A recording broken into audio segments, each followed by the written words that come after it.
I'm sort of gonna say. I play fighting games, so you know. Oh yeah, I you're play Oh, video games fuck. too, but like, there's a difference between how you feel about it and how you act about See, it. I'm the same. That's I play fighting games, but I'm shit at fighting games. And I remember, like, for the first, I played like Mortal Kombat a lot on my own, and I joined online thinking like, oh, it'll be fun to have some fun with some like random people and play Mortal Kombat online. That'll be fun. Load in, first time playing someone playing Sub-Zero, and I was like, ha, Sub-Zero, that's my best character. I'm great at Sub-Zero. Oh shit, I'm dead. Like, it killed me 5 fucking seconds. It's devastated. I used to play Marvel, which was just I got hit. All right, let me just put them in the controller. Let you Oh, finish. Marvel vs. Capcom? Oh yeah. Yeah. Let them finish my God, that that's my 12. So my character's dead. Finally, I get to 122. play. I got hit again. All right, let me just put that down. Wait a minute. Oh, he's dead. Okay, let's go. Let's try. I hit a third time, and that's That was what it was like fighting Sub-Zero. It's like, oh, he's hit me once. Okay, now he's slided me. Now he's turned me into ice. Now he's hit me into the ground. Okay, now he's slid again. Okay, yeah, no, I'll just put down the controller until he's done. Okay, I'm playing again. And yet I enjoy it so much. You know, who knows what it is? Yeah, but you're probably actually quite good Nice at it. compliment. Whereas I'm terrible at it. Nah, not really. I lied to myself. Okay, so we've got I think it'd be everyone. better. Actually. We've got everyone. We've got Jake is here as well. Sorry, not Jake. What am I saying, Jake? Why did I say Jake? God damn it. Alex is here as well, but he's going to be not able to speak, so he's going to have to work through typing.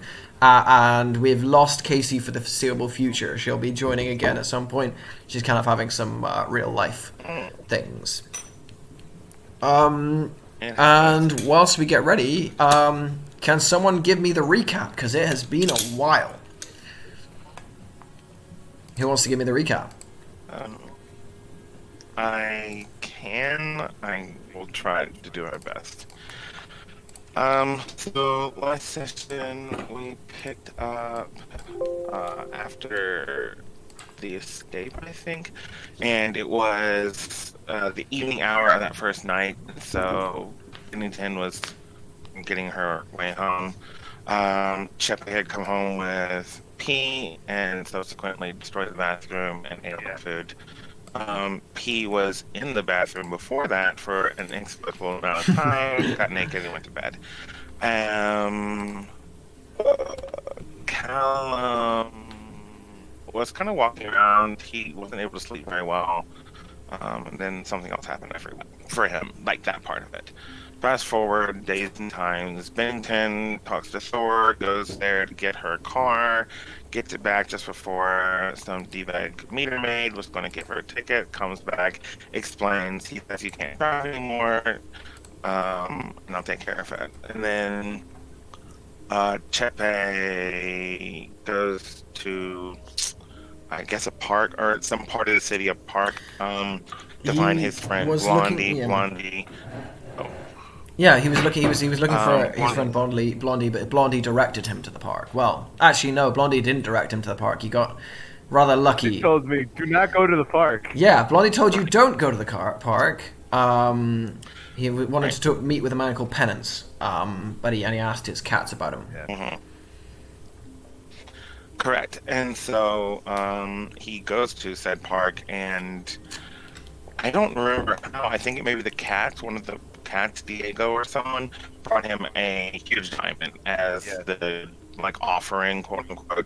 He puts it in the tree and he's teleported / translated into, I guess, a different dimension of some variety, where there's a number of other people coming to what I'm going to venture to say is the Catfish King of lore.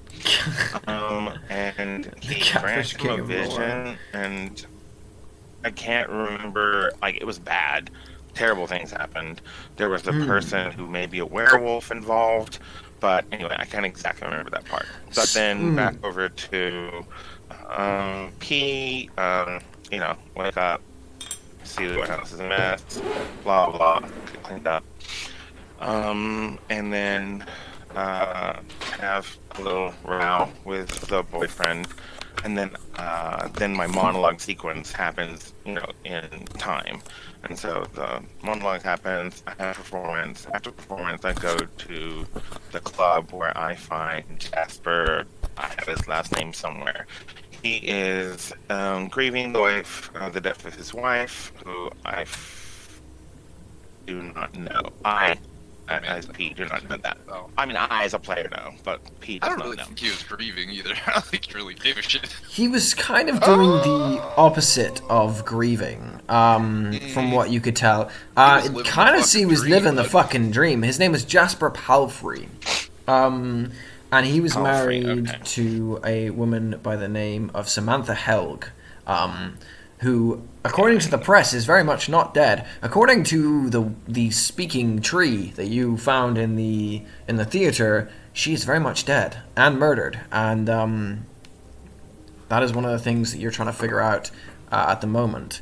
However, Jasper Palfrey is on the streets, enjoying himself, having a good time. What happened after that? Well, he had two bodyguards, big dude, mace, lady with heterochromia, which both of them looked very similar to the initial gang of coppers or flat hat dudes, which I'm believing to be Scotland Yard, like Secret Division, whatever.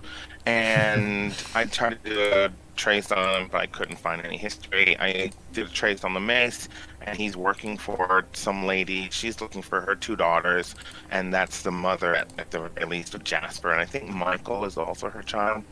And she's like, fuck everybody else, find our daughters. Jasper, keep his shit in line, whatever. And if he gets out of line, beat the shit out of him, but keep his face pretty because he's got to be in the press. And we have a chat. I hypnotize Jasper and Lady, so now we're all like cool and buddies. And the big dude is kind of in control, so I'm trying to work Jasper. And he's like, "Yeah, we're done with you, bye." And so I was just like, "Come on, blah blah blah," and then he was like, "Bye." And so I gave him my number, told him to call me. And then Callum, in one sequence, he kind of like wakes up. It's like kind of whatever. He goes to Starbucks, talking to Julia. Julia chat. He calls Crow. Crow directs him to fill in the blank person's house, and then it's fill in the blank person's house time. And he offers him Scottish or Irish. He said there's the right answer, and Callum chose the wrong answer. And then they're talking. He's not happy. Callum is working for this individual, and something I forget. Do you remember the Turns out name it of the was- individual that Callum was working for? I do not. Callum, do you want to fill him in? That was Crow. That was Yeah. Crow. You're Okay. Yeah. looking for Crow?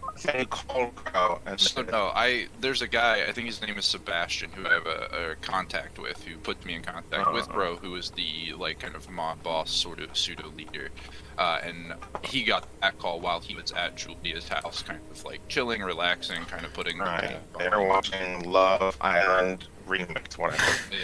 It's And the then he goes the stuck equivalent. at the bar to meet Mr. Crow. Okay. Oh yeah, what's the bar's name? Saket. Saket. I assume That's the name of the that's the name of the bar, not the name of the person. Yeah. Cool. But then he's talking to a dude who is not happy. I don't know what his name is. Well, the boss guy was Crow, the guy in the dark with the cigar Okay. that offered the whiskey. Yeah. He wants me to find Oh, out that's who Crow. Oh, Yeah. He wants me to find out who killed or what happened to Samantha. Going down. Yeah. Yeah. I remember that. And at the Oh, kind of important part. Barrington got it. Yes. To blow up the Golden Palace. so She a goes there local and- man by the name of Joshua Neagle turned up at Barrington's office. Oh yeah, the hot red-headed dude. Turned up at Bennington's office and shop. at her tattoo shop, and asked her if she'd be interested in blowing up a local club. Not a big mission, just a very small thing. Go down, blow up a section of it because they were looking for a man. And that was the most that she knew. Right. And so towards the end, she is. Oh, for whatever reason, Callum is going to the Golden Chalice. I'm always at the Golden Chalice working. And climb up to the top of something, looking at the Golden Chalice. And then I don't know if Chepe got his way to the Golden Palace. Right. So, no, Chepe did not. okay. Chepe I'm did sure not. it's okay. And Michael, we don't know where Michael is at the moment. So for the moment, I will give you a very brief sort of. So we're gonna jump straight into the moment of Callum making his way down the cool, cold Ulmanok night. His breath is steaming in front of him as he makes his way down towards the Golden Chalice. It's a bit of a walk, but he's not too far. As he walks, the steam rising from his face, hurrying onwards. What sort of speed are you heading at, Callum? Are you rushing or are you walking? So he's kind of trepidatious. He's seen the visions, right? He's seen Jasper and this place go through a myriad of violent changes. He's seen explosions. He's seen people fighting. He's seen, his death as well as Jasper. So I think there's some hesitation. But in his mind, he's kind of just mulling over. He's held his hand for long enough. It's time to play. It's time to win. So I think he's kind of repeating that mantra in his mind as he walks up the steps. Okay, you're not there yet. As we have you walking there at the moment, we're going to cut to the interior of the Golden Chalice. The thudding music and sort of ephemerality of the whole place. There's this swirling colour of sort of lose yourself in your feelings and your emotion and the passion of it all.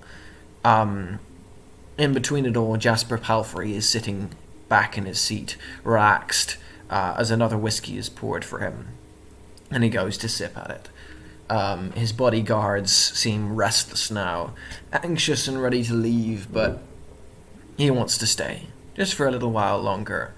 As you are sort of drifting away, P, you turn back and you see a young man with, to your eyes, real wings. Though if you squint, you can see to the other side of the mist, the side that most people see, and you can see a decorative side of sort of fake wings, beautiful fake wings, very well crafted, sort of pulled onto his back.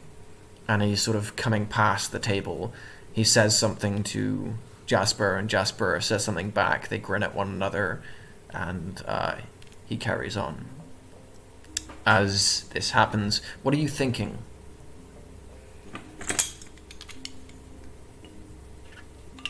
Since the bodies are just talking out, if he's letting Icarus stay, then because the tendency to cause people to bring themselves to destruction at the end of the post. And he's hoping to we'll call it cultivate that. So he's going to lean against the wall, take a step, and then take a deep breath, and he's going to say a little prayer to Oro, which is the god of the sky, to kind of see, like, maybe the outcome or see what kind of happens with Icarus. Oh, right, okay. Give me a quick, give me an investigation check for that. Oh, sure.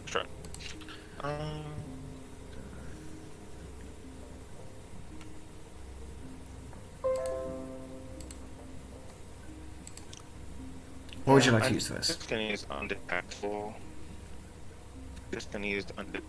Undetectable? Undetectable would be if you were trying to do this trying to sneak. And then processing. So just processing. Okay. That's a 12. Shit. Wow. Okay, that's a really good roll. Ask me a question. No side effects.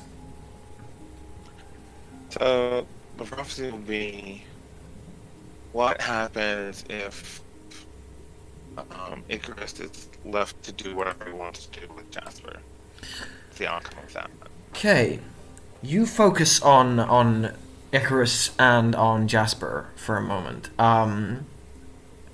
And you see that the visions flashing before your eyes are a confusing mix of images and pictures.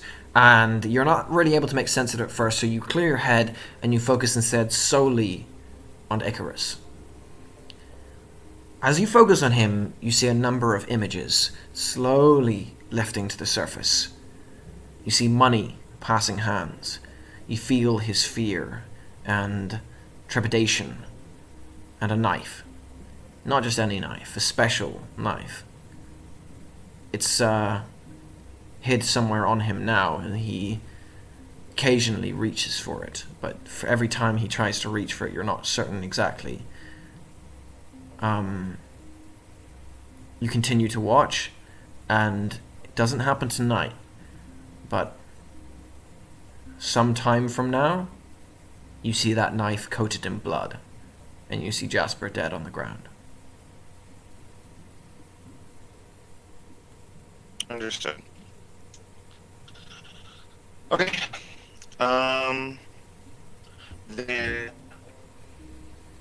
I'm gonna go up to the bartender and tell him that my drinks are on, or to charge it to Jasper's room, and ask him what room number that is. Okay, as you're doing that, remind me to come up on that, because I'm going to leave you there for the moment.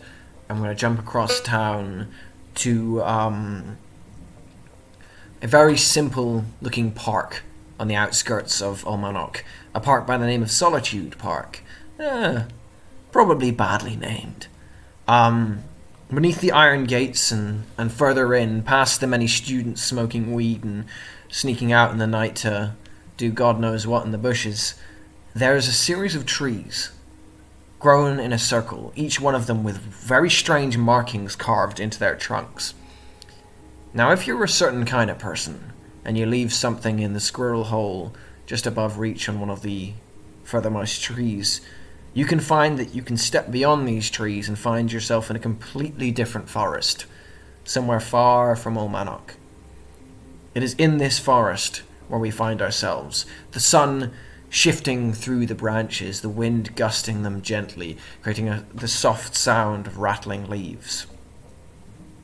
Chepe, you sit on your knees, so you're on your knees before the figure who presses his thumb to your forehead, your gift in his other hand, as he bestows upon you the vision that you have just seen. Your, well, I'm not going to say who they are, but they are Right. in chains, well, in a cage. You don't know where. And they are being forced to fight. All right. Do I come out of it now? Am I back to my You senses flash after out of that? it as his hand comes past and he goes, "Well, now, that was a spicy one." Hey, listen, man. Come on. You can't just leave it there. Isn't there a little bit more? Where was that? Where is he? I'm sorry. That's not the way things are done. I can only Well, provide look, what is look, offered to me. One offer and one gift. So, That's what it is. So, if you remember, what I had gotten from the cat was like a collar or something that had a lot of. It wasn't. gems It on was a one necklace especially big one. with yeah. It was a necklace, yeah.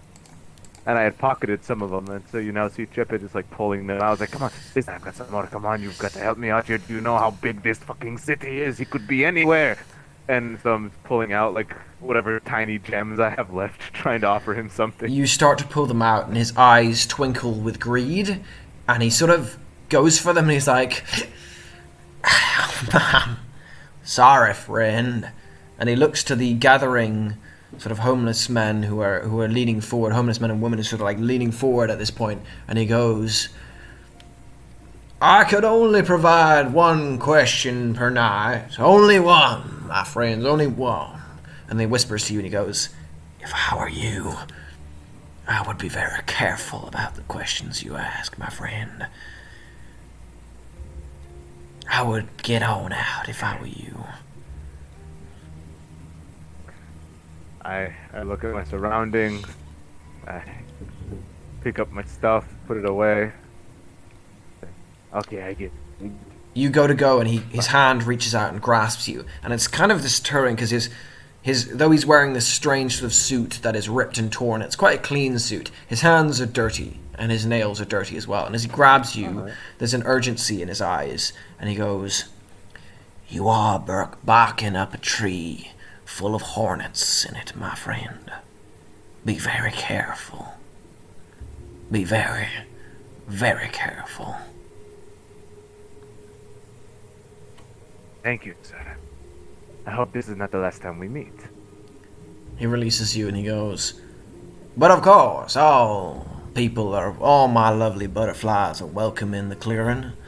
If you ever have any more shiny offerings to give me, I'll be most obliged." I'll head out. When I leave, do I leave like this mystical area and come back into the normal park? You are walking. You walk as you're walking through the trees, and 1 second you're in this sunlit clearing, and it's almost like you forget that you're for a second. It's like, you know that feeling when you walk into a room and you forget what you were doing in that room. You step through a series of trees and you suddenly forget where you were walking. You turn back, the sunlit clearing is gone behind you, and you are standing in the quiet, weed-stinking park of Solitude Park. And we're going to leave you there for the moment. Is there a trash can nearby? Oh, okay. No. Yeah, we'll leave you there just for the moment. We're going to jump across town to Michael. Michael, what are you doing at this point? Where are you, and what is happening with you?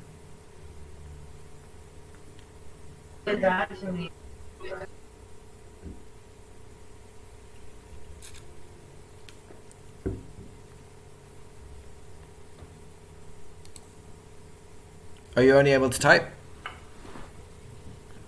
We'll leave you for the moment then, Michael. Mike, can you type up like a detailed thing of what you're doing, so as detailed as you can get it, so it's so we don't cut up time with you typing.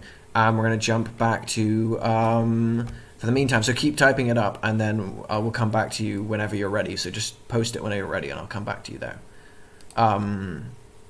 Okay. And don't worry about it, man. It's fine. I completely understand. Like, I've been in, that kind of position before. Okay. Jumping over to Callum. Callum, you are getting closer now to the Golden Chalice, and you can see there is a rougher mix-out this evening than you're used to. Sort of, more aggressive-looking folk. Anybody I recognize? You do recognize one, yeah.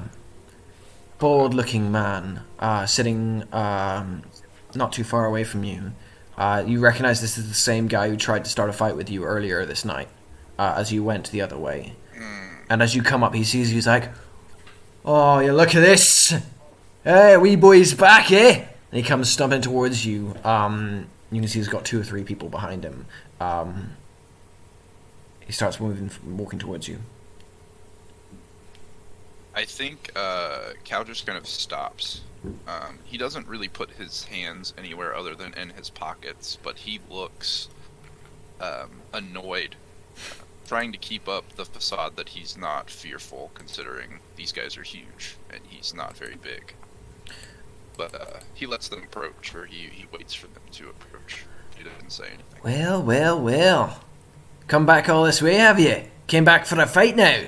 Finally found your balls! And he grabs his own and sort of like does that sort of like intimidating thing. Listen, I'm sure all of you are just big, rough, and rowdy fellas. But I have something I gotta do. And whatever it is you are trying here, let's just get it over with, alright? This fucker thinks he's trying to be funny, eh? How funny I think you are when you break your fucking kneecaps! He's going to step forward, and you see that he's got a wrench that he's just slipped out of his hand, and he's now holding it at low, sort of at his waist height, and he's stepping towards you. Okay. So Cal is going to try to kind of squeeze between the 3 of them, making his way to the Golden Chalice. But as he does, I'm going to use druidic magic while touching that person's wrench and make it the weight of like a bag of very heavy rocks. Give me oof. What do you want to make this roll? I'm down for like a go toe to toe. You want to make it go toe to toe? I can see it definitely as a go toe to toe if you want to do that. Yeah. Go for it. Go toe to toe. Yeah. So I think I'm gonna tag druidic magic, of course. Let's do identifying a mark. Do you think that would work, considering I'm picking out the guy with the weapon, the guy? It's not really. I mean, picking up a mark out allow for like if you were picking someone out of a crowd. Yeah. This is more of a fight situation. You know, this is. Okay. If you were telling me there was one specific, you were looking for the weaker one here, I'd allow it. But it's you're focusing on the one guy. So,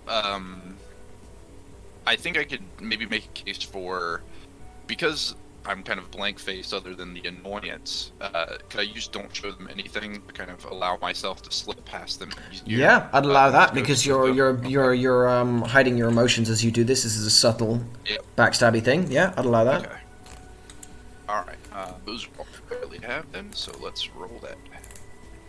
Right, so that's a mild success. Choose one of those. And tell me the first tell me the status you're inflicting it to. So I would like to inflict them with the status weighted down. Right. Okay. Now, narratively, he's going to try to slip past them, but I guess I can't achieve my goal since I can't choose to. But I will inflict the status of weighted down. So you inflict the status anyway. It's you get to choose an additional one. It's if you want to make it more powerful. Oh. Oh no! Wait, no! Yeah, no! It's get them good. Okay, no. Sorry, I'm thinking about hit them with what we got. Yeah, I got you. Okay, so you hit them with weighted. Okay, you start to push past them, and the other two sort of like move to block your way, so you don't manage to get past them fully. The one who you druffed past and touched you, he's like, "Hey, I'm not fucking finished with you," and he tries to bring his arm up, and he goes. And there's a clattering noise as the wrench drops to the ground. You turn back as he tries to reach for the wrench, and like someone trying to pick up Thor's hammer, he just can't lift it. There's a pause of silence, and they're all sort of looking at me like, George, you want us to... He's like, yeah, don't just stand there, fucking hit him! And one of them punches you in the face. You're going to take punched one as he cracks you across the jaw. As he takes that, he's going to use like the labored movement after he gets struck to stumble a few feet to the side away from these gentlemen, and then make his way as fast as he can to kind of spin off of them and up into the golden chalice. Right. Give me a... I'm going to say this is a bit of a hard one. I'm going to say either you can use this as... It's not a change the game. It's not a go toe-to-toe. It's not... It might be sneaking around. It might be take a risk. That's fine. Do you want to do it as take a risk? I'm down with take a risk. Okay. Give me it as take a risk, please. Alright. So, again, I'm trying to sell the idea that, like, he's about to get knocked out to give himself that space. So that stumble forward. Yeah. Or to the side away from them. So can I do con man and don't show them anything? Definitely. Both of those make sense. Okay. So let's roll with that. No. Yes. So you do that, they start to stumble, and it's like, you see them like laughing amongst themselves as you sort of stumble. You look like you're about to go down. One of them sort of moves as if he's going to finish you off, and you stumble back, and he's like laughing. And suddenly you're up and running. It's like, oh, shit! And you're past them already. The guy with the wrench has left it to the side, and he's like, oi! I'll get you, you wee shite. But you're... When I get to the top of the stairs, he just turns, points the fingers, and gives a wink as he, like, backsteps to the golden chalice. And with that, you slide into the golden chalice. P, what are you doing in the golden chalice? So after discerning that Jasper is going to be killed by Icarus. I talked to the bartender, asking him to charge it to Jasper's room and find out what Jasper's room number is. You asked the bartender that. Attempting to. Yeah. Okay. Give me a convince. You're breaking up. Did you say convince? You're convincing the bartender, aren't you? Trying to find out the room number? Yeah, you were just breaking up. I couldn't. Okay, sorry. Give me a convince. You're going to have the bonus of working with, and you also convinced this guy earlier, so it's going to be malleable. So 2+ already. I like that.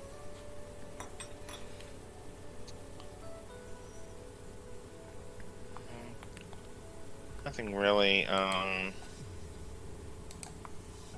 nothing really that kind of mini bonus, but what I am going to do is I'm going to What exactly do you tag say to well-known him? as a weakness. Well known, perfect. Yeah, I'll allow that. We're gonna call him Sonny, and I'm gonna say, Sonny, it's been a long night, and as you just saw, I was having a lovely conversation with our friend Jasper until his bodyguard got in the way. Charged these drinks to his room, and he told me to meet him there after midnight. What room is he staying in again? Okay, roll convince. Cool. And so you said I have +2 -1, which is +2 -1. Just 1. yeah. Okay, convincing. Okay. That's a 9. So, okay. What status would you like to try and inflict? I'm going to tell you if he takes it or he protects it. Sure. I should have thought of that beforehand. He's already got malleable 1. Let's just bump it to 2. Like adding Okay. 1 to 1. Right. Yeah, so Okay. His malleable jumps to 2. He's going to sit and look a little bit uncertain, but he's going to go, right, well, here's the way I heard it. Apparently he's not staying here. Apparently he's, just comes here to, well, pick people up, but his wife doesn't let him stay away from her house for too long, so, to be honest, I don't know any more past that. okay. If he doesn't stay here and his wife, does he have a car here or a car service? He's got a car here, just down, sort of parked not too far from, it's a nice, really nice BMW, but he's, I wouldn't Okay. go near that. That thing's scary looking. Well, they don't bite, if I'm recalling. Up to you. Thanks, Sonny. And then I drop like a $5 in the tip jar, and I'm gonna make my way to the underground parking, where I'm envisioning his car is. Okay. You can head to the underground parking. As you're doing that, Callum slips into the room, and we're going to jump across to... by the way, Michael, have you typed up your stuff? He was working on it. I'll leave it then till he has, and then we'll jump across to Chepe. Chepe, what are you doing?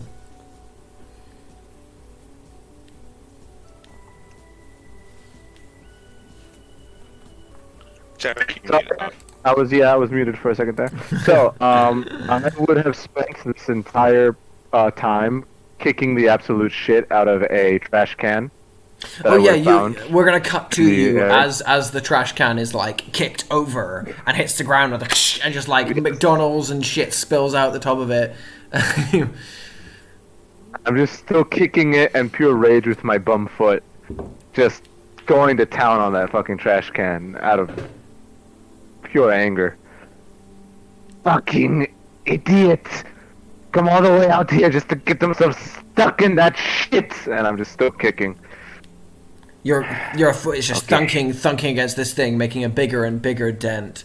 The more you kick. Okay, cool. Chill out. All right. You're right there, love. I'm fucked. You turn and you see there's a couple of students staring at you, a little bit shocked, a little bit scared, and there's a girl sort of looking at you, looking nervous. I assume I look like a deranged homeless man. Yeah. So I just... so I turn to look at them, and then I ignore them and I turn back and just continue to be a deranged homeless man. You continue to kick and she just moves on. Yeah. No, I stop kicking. I try to calm myself down. I'm like, okay, relax, hold on. I'm fucked. But if I'm gonna unfuck myself, I need some help. Okay, I need some help. Can't do it myself. Do I know that everybody right now at the Gold Tower, at least 2 people at the Golden Tower right now, right? Would I know that? You know that P works at the Golden Chalice. You don't know. Could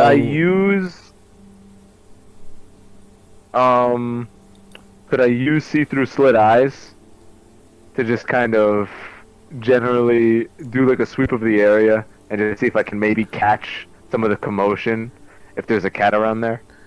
Give me a investigation. With, I mean, you're seeing into the Golden Chalice, so I'm going to give a I'm going to say a -2 here for good establishment that doesn't have cats kicking around it. Okay, -2. Gotcha. -2. All right, and no pluses from any of the powers. Well, you've got your plus from Like your see-through. You've got +1 from see-through slit eyes, so you're on a -1 at the moment. Gotcha. So I'm gonna go ahead and do that investigate. Okay. I didn't click on it for some reason. Hold on. Oh, there we go. Oh, we'll take the first one rather than the... Oh, wait, there's a hit with you. Oh, you got... Yeah. Okay, so that's... I took... Yeah. The Sorry. roll of the first one was 6 + 3 -1, so it is an 8, so we'll take the 8. So it is a success with 1 answer. What would you like to ask? I just want to know if there's anybody... Oh, that's where everybody is. That's all I'm really looking for. Okay, I'm going to say, with your roll, you see through the eyes of a cat that is currently at a sort of a chippy or something, not too far from the just down from the Golden Chalice. The guy is throwing out the thing and he sees the cat. It's like, "Oi, get out of here!" And he kicks at it, and the cat swirls, and in the air you access its eyes, and you see Callum slipping into the Golden Chalice. 2 thugs chasing after him. Rubbing his jaw. And rubbing his jaw. All right, good enough for me. Okay, gotta get over there. And I would also like to use... I want to, find the quickest way possible of doing that, of getting to the Golden Chalice, by, moving through back alleys and so streets. You're not going to get that with that investigate. This is going to be... I was considering using friend to felines, just calling some of the local cats, see if they can show me some shortcuts and stuff. So you are at the moment, you're in Edenbridge. Okay. The Golden Chalice is all the way up in Tomb Street. Sorry, Old Harbour. Sorry, it's all the way up in Old Harbour. Okay. With your... I'm going to say, I'm not going to make you roll for this, but with your cats, you know that even following all the walking and following all the good routes and everything, that is a 3 to 4 hour walk. That is across the entire city. That's miles away. I'm going to let you think on that. I'm going to let Michael type. We're going to have a very quick break. Gotcha. Are we going to have a break? Okay. Perfect. Research time.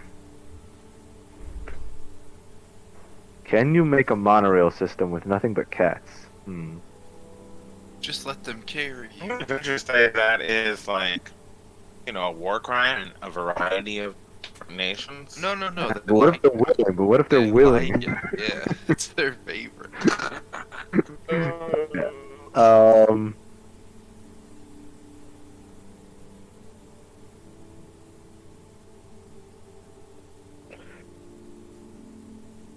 How to rob a car with nothing but cats. Oh, that's easy. Yes. Sir, I will trade you these 3 cats for your vehicle. Make it 4. 4 it is.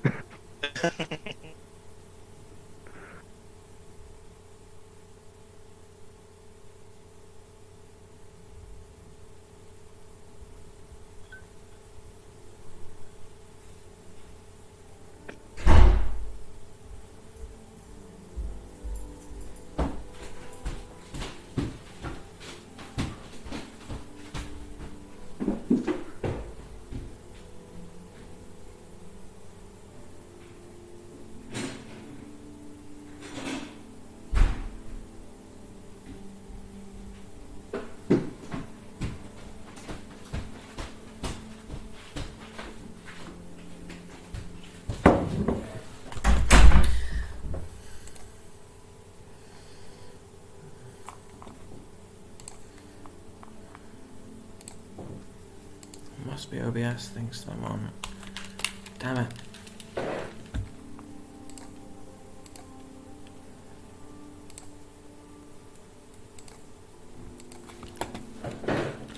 Okay, so have we got Michael's thing yet? No. Right. What are you doing? Sorry, Cheppy.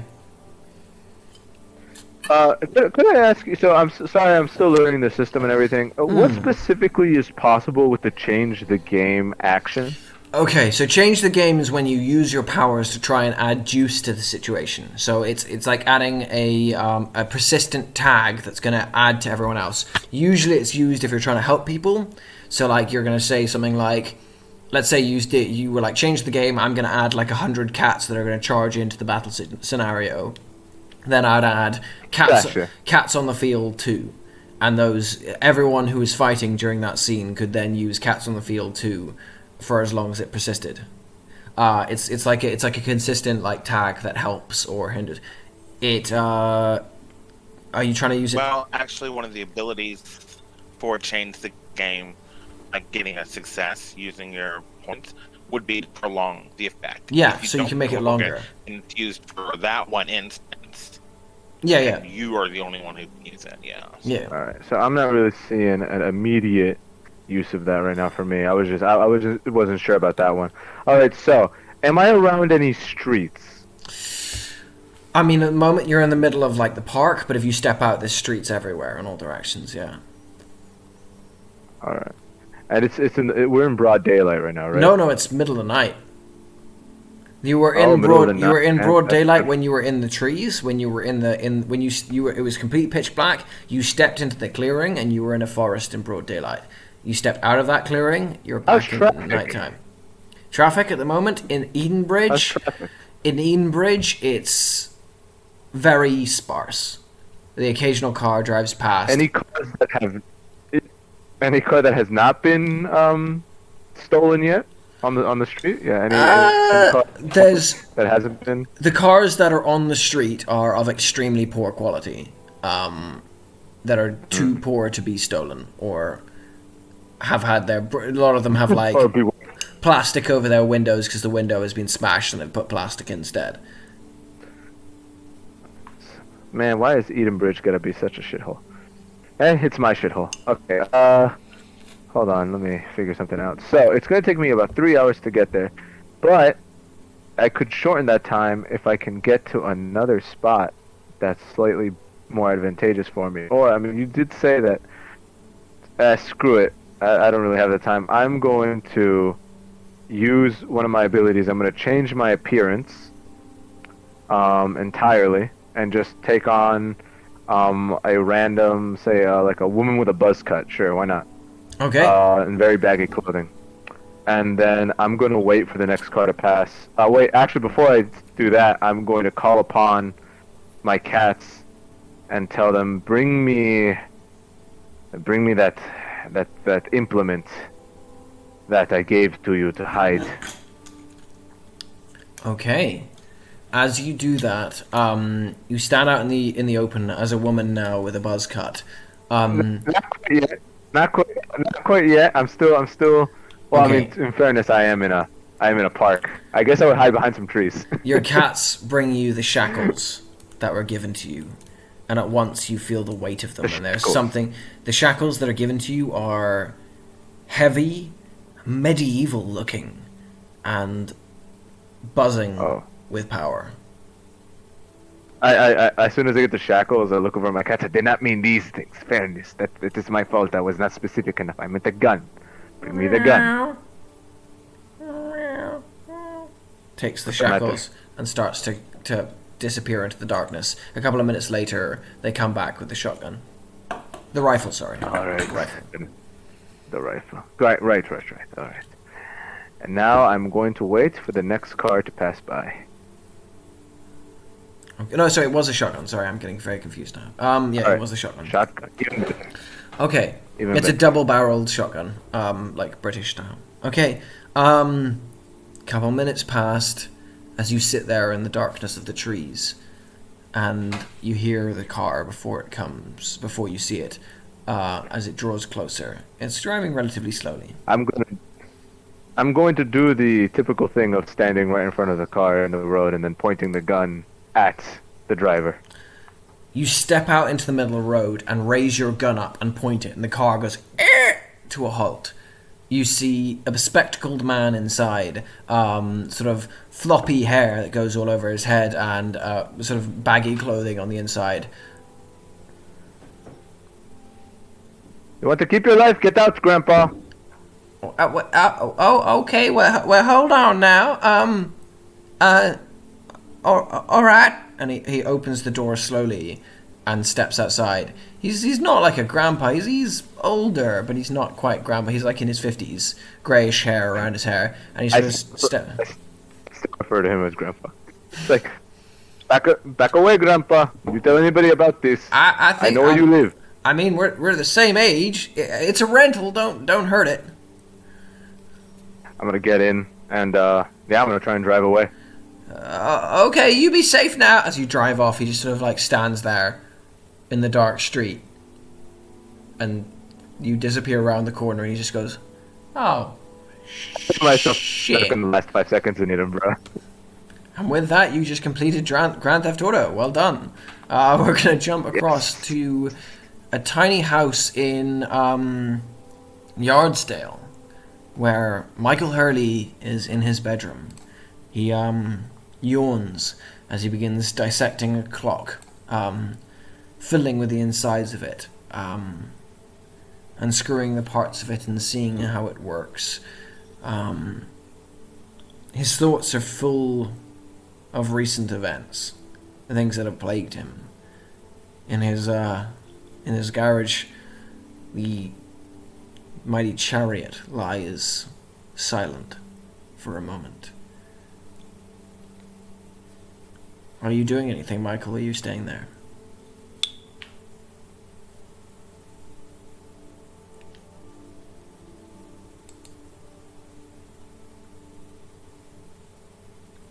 Okay, we'll leave you there.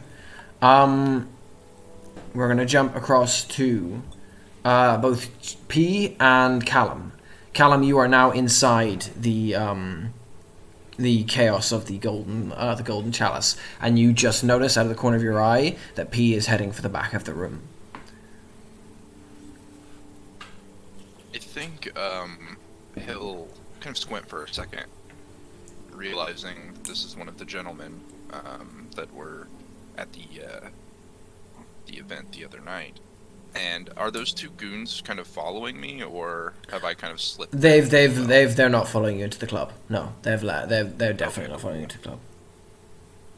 So at this point, he is gonna start meandering, not pushing, but kind of slipping his way through the crowd.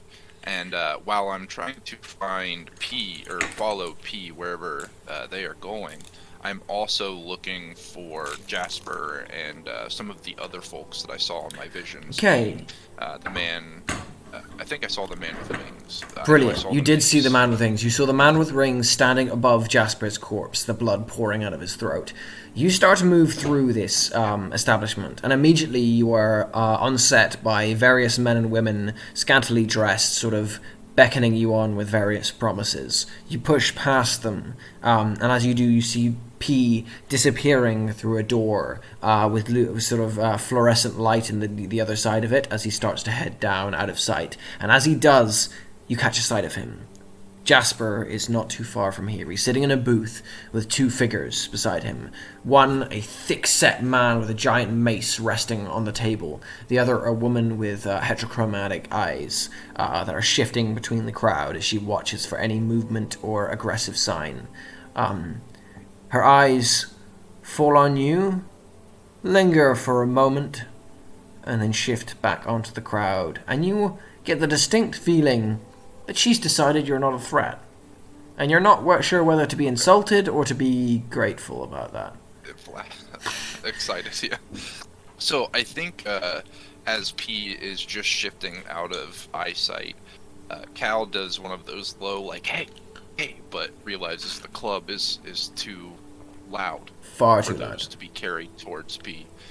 So he takes a moment, looks back at Jasper, and then heads down to follow P. Okay. You open the door. As you open the door, P, you hear the door open behind you as you begin to make your way down the steps, and you turn and you see Callum is standing at the top of the stairs, leading down towards the garage. Oh, hello. I caught you. Good. You were looking for me? Well, not until just now when I saw you. How did you get out of there? The situation the other night. I am blessed by the spirits, filled with many gifts. But I think that you have some yourself. Yeah, I think we established that in the theater. Listen, I know a lot happened there, but where's everyone else? I mean, are you looking for Samantha Helg's killer, or what's going on?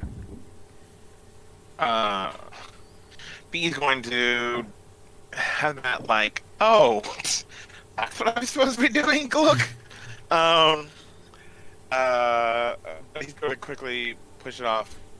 I'm investigating a number of incidences that have caught my attention of late. She certainly is a central figure in that, but at this moment I track a more elusive prey. Busy man. Alright. Can you... I mean, you work here, right? This seems Yes. to be restricted or something. True. Can you get me in somewhere? In there's- somewhere. Upstairs, there's a gentleman connected to Samantha Hill that I want to keep eyes on. He could be in danger. Like, You mean her husband? he kind of puts his hand on the back of his neck. Yeah. Jasper. Oh yes. He's fated for death here shortly. I'm hoping to intervene, but it'll help. Perhaps you can assist me? He opens his arms wide. Well, seems we are of like mind then. If we're on the same path, might as well work together. I do intend to help him if I can. He's got some, information.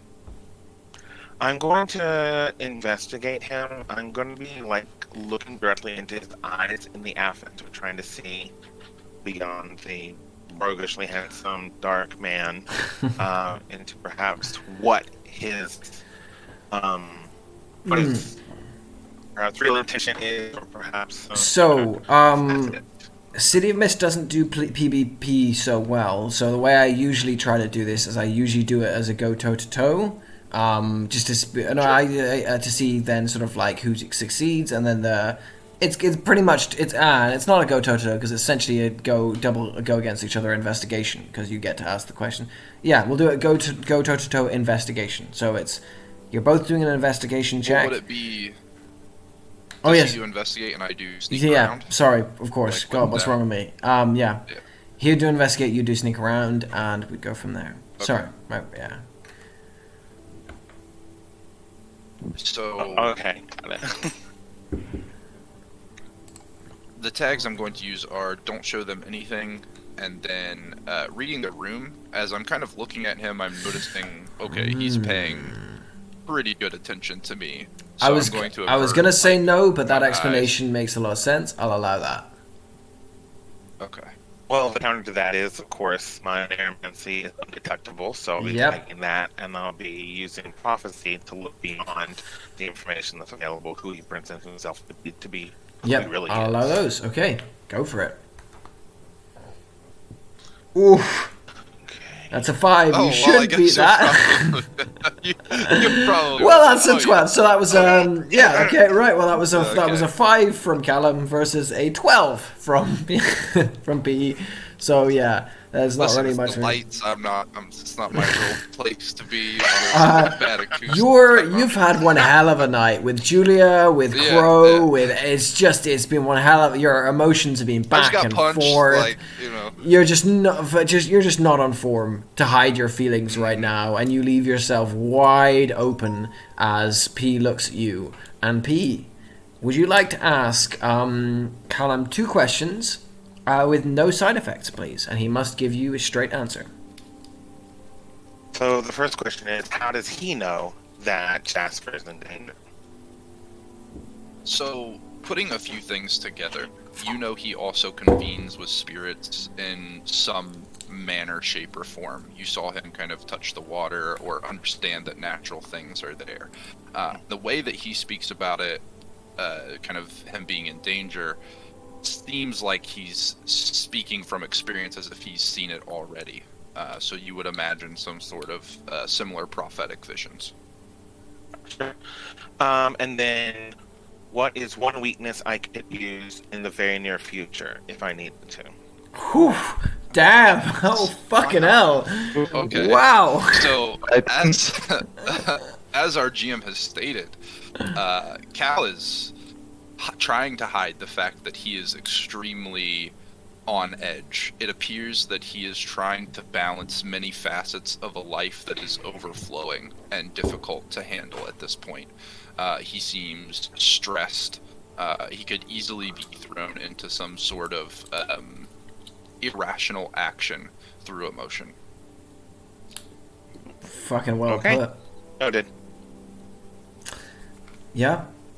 As you stare into his eyes, you gather all this from him, P, and you're sort of standing in this corridor, one at you at the top of the stairs, the other one below. Ironically, at the moment, the power dynamic is the other way around, with P the power and Callum without it. What are you doing? So after getting that kind of download, if you will, it's a Bleem W that we're looking for. Yep. And I turn around and keep walking down. Al takes a deep breath. He doesn't know what happened, but something changed. The dynamic changed.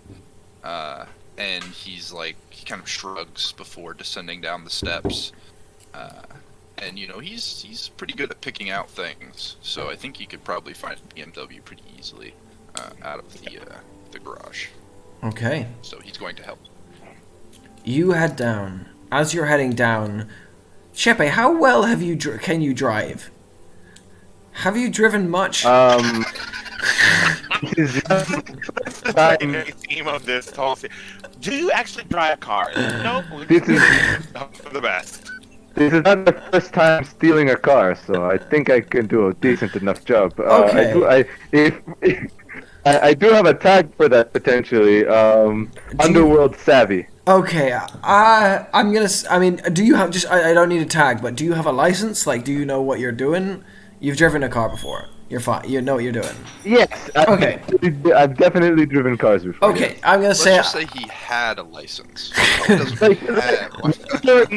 Whether or not he had a license is inconsequential to the fact that he has driven before.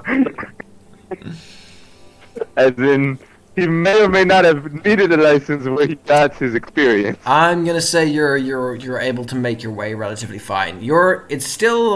It's a good long drive. It's cut a lot short by the fact that the city is very quiet tonight, and that's something that strikes you as odd. As you drive through the city, you notice there are very few cars. Very few indeed. which is very weird Well, I mean, for this time of night. it's just strange, but I guess it's better. Not as many cops on the road. Hopefully. Ish, you hope. Hopefully, You yes. drive through a tangle of streets, All right. going onwards as you do. And as you cut a corner, you see a flash of something happen in an alleyway, and you're past it. It is only a couple of minutes past that flash of something that you think you recall what you actually saw in that alleyway as you drove past.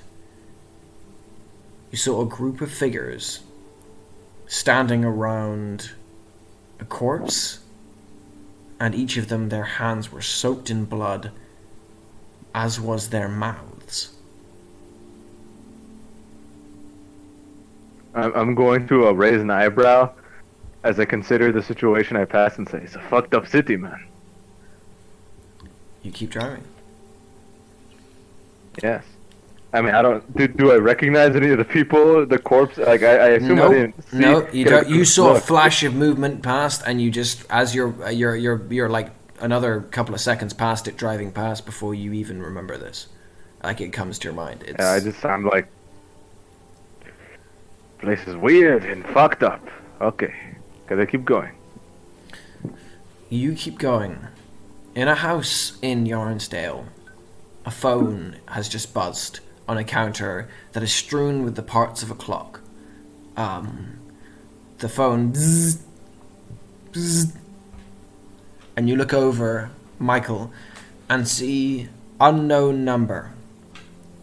And it says, they are in trouble. W.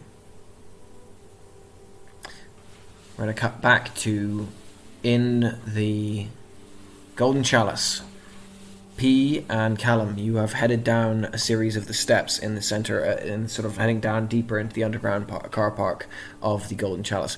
Very few clubs have an underground car park, but the Golden Chalice is a special place where people go to sort of disappear from the world. As you step into the underground car park, it is... I'm gonna stop him when he gets to the bottom, and I'm gonna stop myself before we exit the doorway. So I'm gonna tell him there's cameras and point in the directions. Can you knock them out? Can I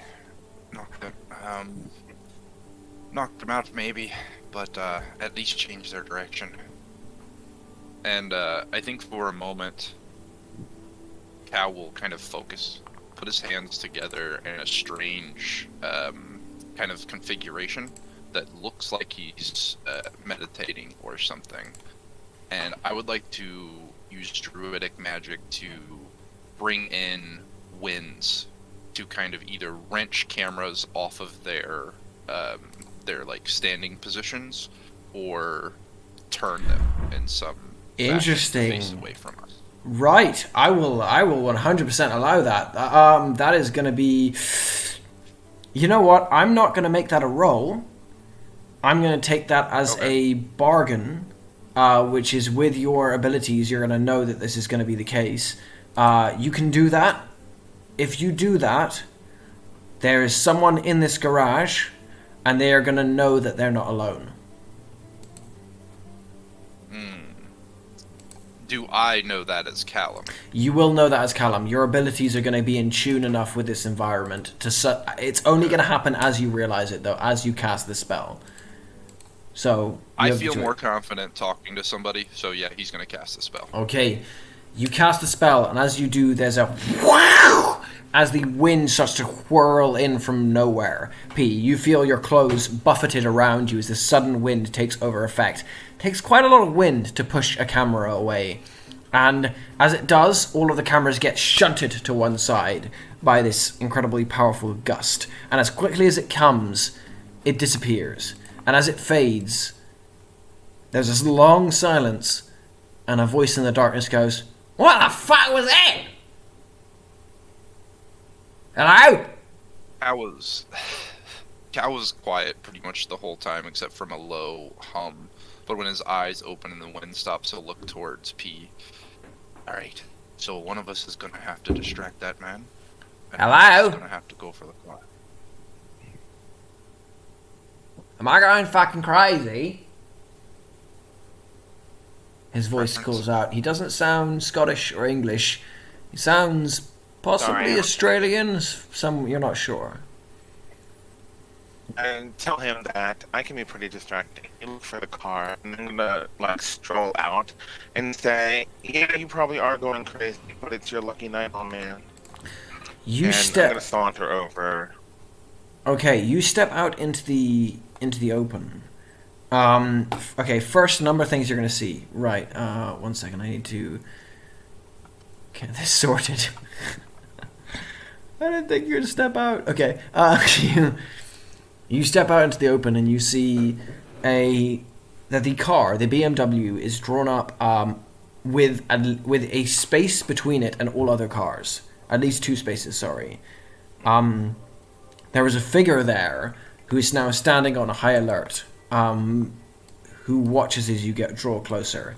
He has long black hair that reaches down to his shoulders and thick, dark sunglasses that cover his eyes, even though he is in a car park in the middle of night. There is a long silver spear in his hands that he is spinning slowly, going round and round again as he flicks it from hand to hand. And as you come out of the darkness, he spins it to a halt, points at you and goes, "Ah, who's there? You get the fuck back up there, alright?" I'm sorry, I don't quite, and I'm gonna accentuate the American aspect of my accent. I don't quite understand. You don't understand me? What the fuck? Listen, mate, it's very clear. You fuck right off, or I impale you with my spear, you understand? Oh, I heard the part about impaling on a spear just fine. I think that maybe you need to relax, sweetie. And so I'm going to continue sauntering, and I'm going to try to induce him. Oof, give me Okay, give me a convince check with -1 for asexual. Okay. Sure.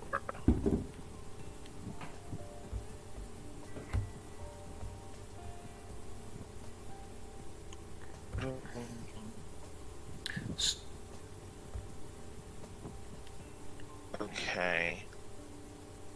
So, yeah, I'll definitely... Oh, hold on. I got to work attention. Yeah, hypnotic induction with illusions, and then undetectable. Okay, Uh, give me a roll. and then... Wild. With a -1. Yeah, the calculation is already with -1 in here. Gotcha.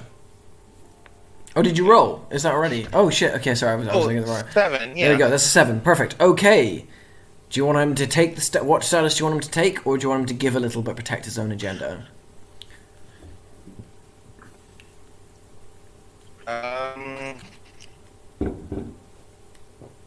Well, No, yeah, sorry. I will Sorry. give Do you want to try? yeah, What status are you status he will offering? choose. Yeah. What status? That's what I meant to So say. the status would be,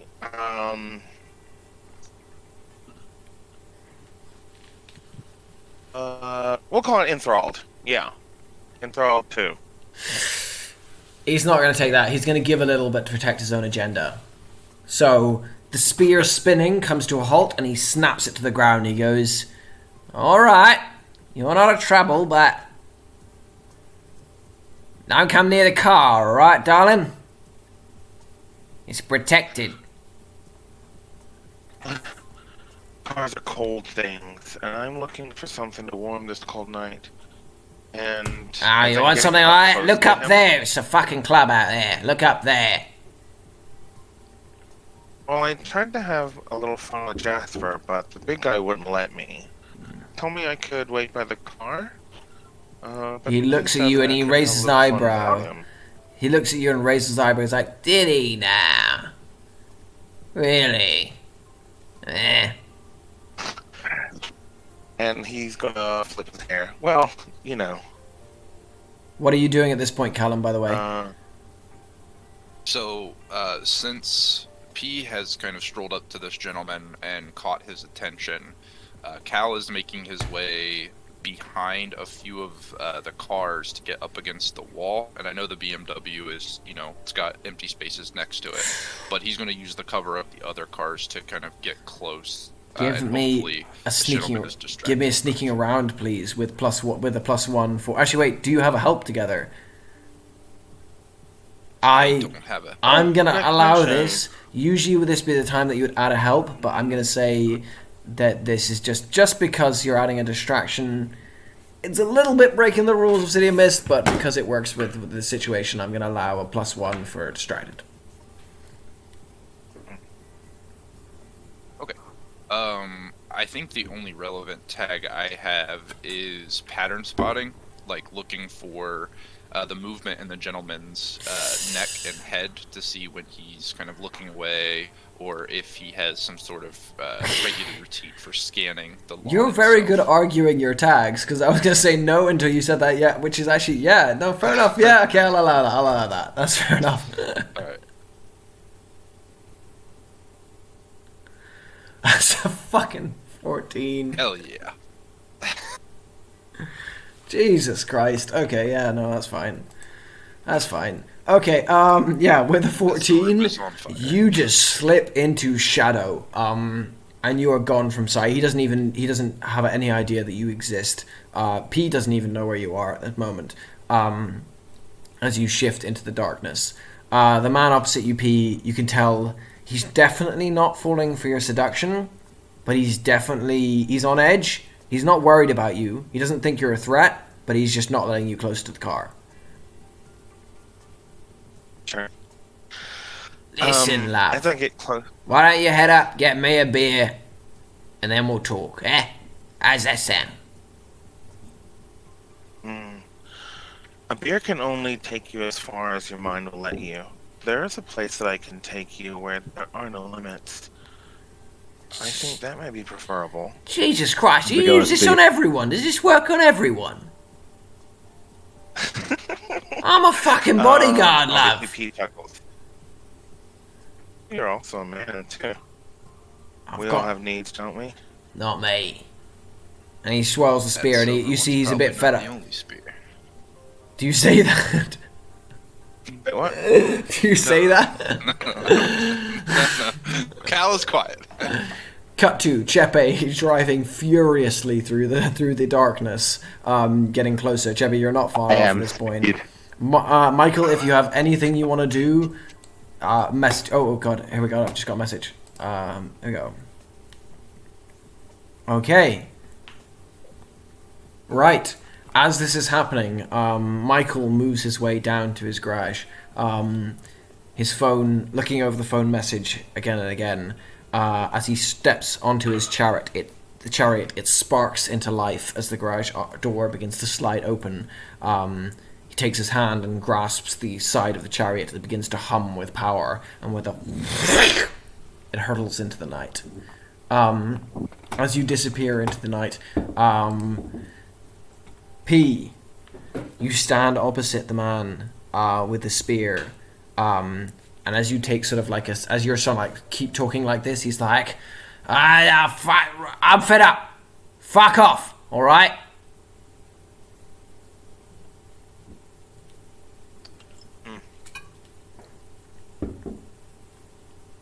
Okay. I'm gonna. Okay, well, here's what I'm going to do. I'm going to, for a moment, shift him into that dream place that I had been before, but make it look like the car park. So it's not illusion because illusion can be broke. He's actually traveling. This is a... Oh, shit. Wow, okay, this is a hard one. I'm gonna say... This is a take the risk. This is daring or risky. So as I turn, I say, well, it was nice speaking with you. And I'm going to turn around, bite my lip, and then I'm going to kind of like scribble with the blood onto my lips. And I'm going to say a prayer to Ormila to capture him in the dream. As you start to walk away, he's busy. As you're walking away, he's going, "Don't worry, love. You're not the first to fall for my charms." And spits onto the ground. As a thick glob of spit spatters across the ground. You step away. Give me a take a risk, please. I'm gonna tag weakness for the new card, which is it's addicting. It's converted into real life, being in the realm. So we're going to take a risk. Whoo! And we fail. Right. Okay. Ooh, hard bargain or ugly choice. Which one? Let me have a wee look at all the options I have here. I'm gonna give you. Okay.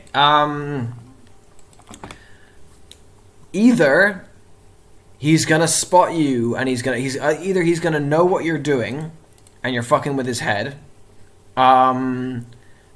or your warping of reality is gonna fluctuate things just enough that one of the cars is gonna disappear and he's gonna see Callum.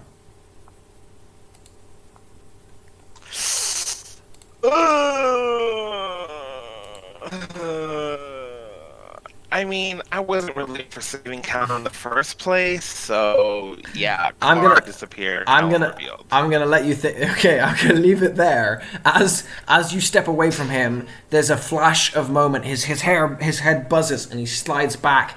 His hands clutching over the glasses, rubbing at his sinuses. As the car to his left flashes momentarily out of existence, and he sees the crouched Callum, and he goes, "What the fuck, son of a bitch!" And he's going to take his spear in hand, hold it above his head, and as he does, we cut to as the car pulls up. Chepe, you are in front of the golden chalice. Alright, can I actually not go right in front of the golden chalice, but instead, like, around the corner of the golden chalice? Yeah, I'll allow that. Considering I'm in a stolen car. So I don't. How much do I know? Do I remember? We've been here before, right? We were teleported. You've been here before. Once. You've been here before. You've teleported here, yeah. So how much would I remember of what type of club it is? Usually, like, yeah, you walked through it. You walked right? through it. It's not for young people. It's for rich people. It's for not just rich people. It's for looking for people who are escaping. Not always rich, but mainly rich. And it's people who are escaping anything, really. From what you can remember walking through there, seems to be a place for people both of the mist and outside of it. I'm gonna make myself look a slightly older gentleman then. Okay. You know, not too old, but graying in a beard somewhat, and turn the shotgun into a cane. So this is a resurgence of the same. Is it the same guy that tried to get into the theater? Not quite. That was more of a cartoon. This is more of just like a very subdued individual, like someone that you wouldn't expect to speak too much. So he's just going to walk up. You step up, and as you start stepping closer, your form shifting and molding into this new shape. You get close and you see there's 3 thugs outside the entrance, one of whom is still trying to pick up a wrench. That is, it's bizarre. It's a wrench on the ground. None of them can pick it up. They keep one after the other. They keep trying to pick it up, and then they're struggling with it.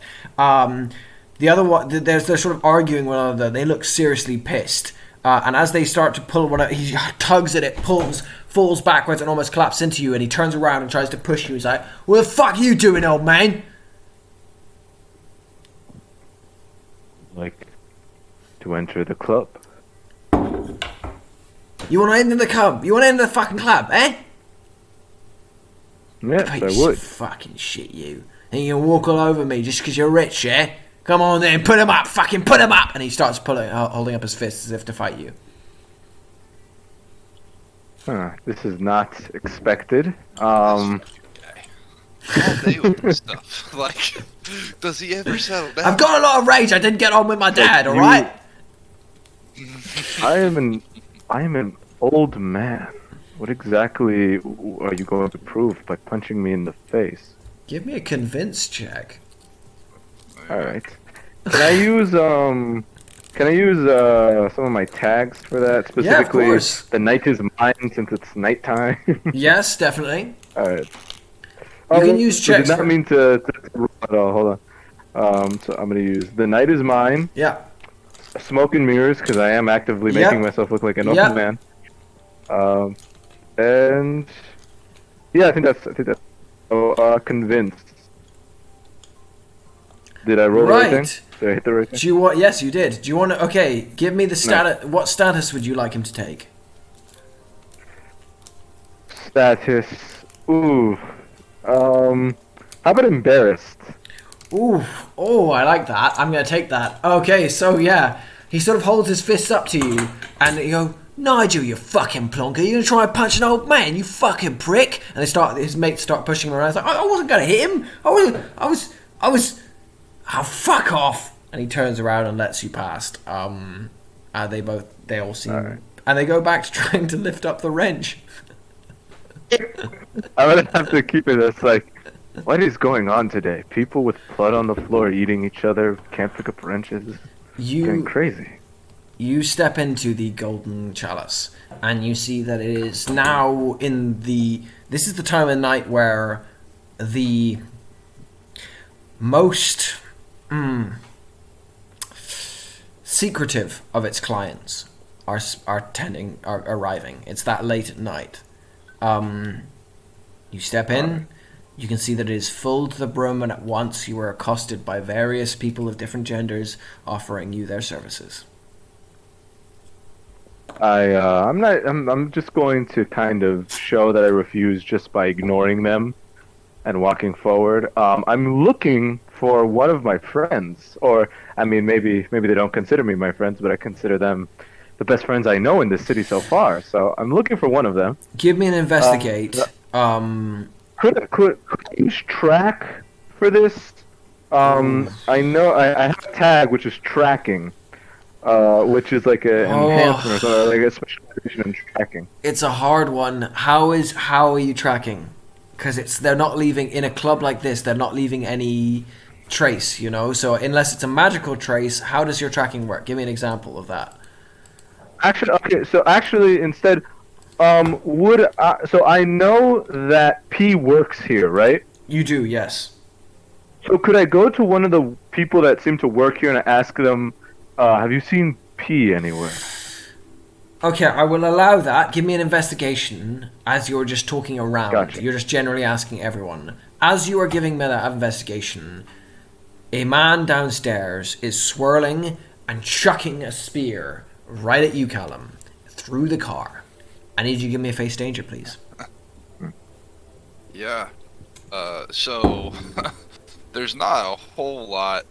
I guess I've seen him wield the spear. I've seen his movements. Could I do pattern spotting? That's like I would say yes if you had seen fine, him throw the spear before. yeah. But at the moment, I'm going to say no for that because I don't want that to become too powerful. That pattern spotting. It's good. I'll allow it if you've seen him throw the spear. I'm facing danger, right? You are, yes. Okay. So I think in that split moment, he kind of closes his eyes and he puts his hands in that similar formation he just had them, and just a low hum, and tried to conjure a wind to blow them the spear off course. Nice. I like that. Perfect. I'll allow your Problem being is rituals take time, so I will be tagging my weakness. Got it. Because you're trying to force the ritual, so tag your weakness then. Which remember, if you tag your weakness, you do get a mark towards it going up. And does everyone know that? If you tag a weakness, it tags going up. Well, I'm going down. Technically. Okay, so but just letting you know, so Just like, got hit. but your point, so your ritual will take time. You get a mark on that thing of you've got a chance of the getting charged. attention. Okay, your attention goes towards it. The P, you step away as this figure goes, fuck it out, chucks the spear. The spear goes through the car like it's butter. It slices right through it and goes. Callum, you dive to the ground, but you're not fast enough.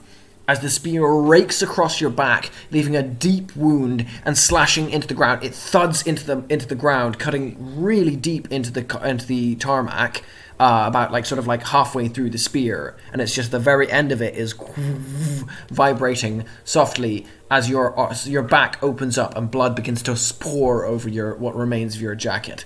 You collapse on the ground, and you are going to take a slashed 3. Okay. So I think he kind of turns up, placing his body up against the wall, just like shit. Oh, fuck. Oh, I can tries see to, you, you fucking bastard. He tries to get up and get to the guy before he gets his spear. Okay. You run round the corner. As you do, you see the guy flicking his hands, and another spear is starting to materialize in his hands. P, what are you doing?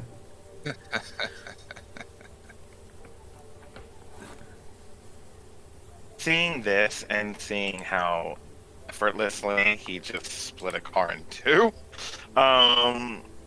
he's gonna obviously have the smart idea.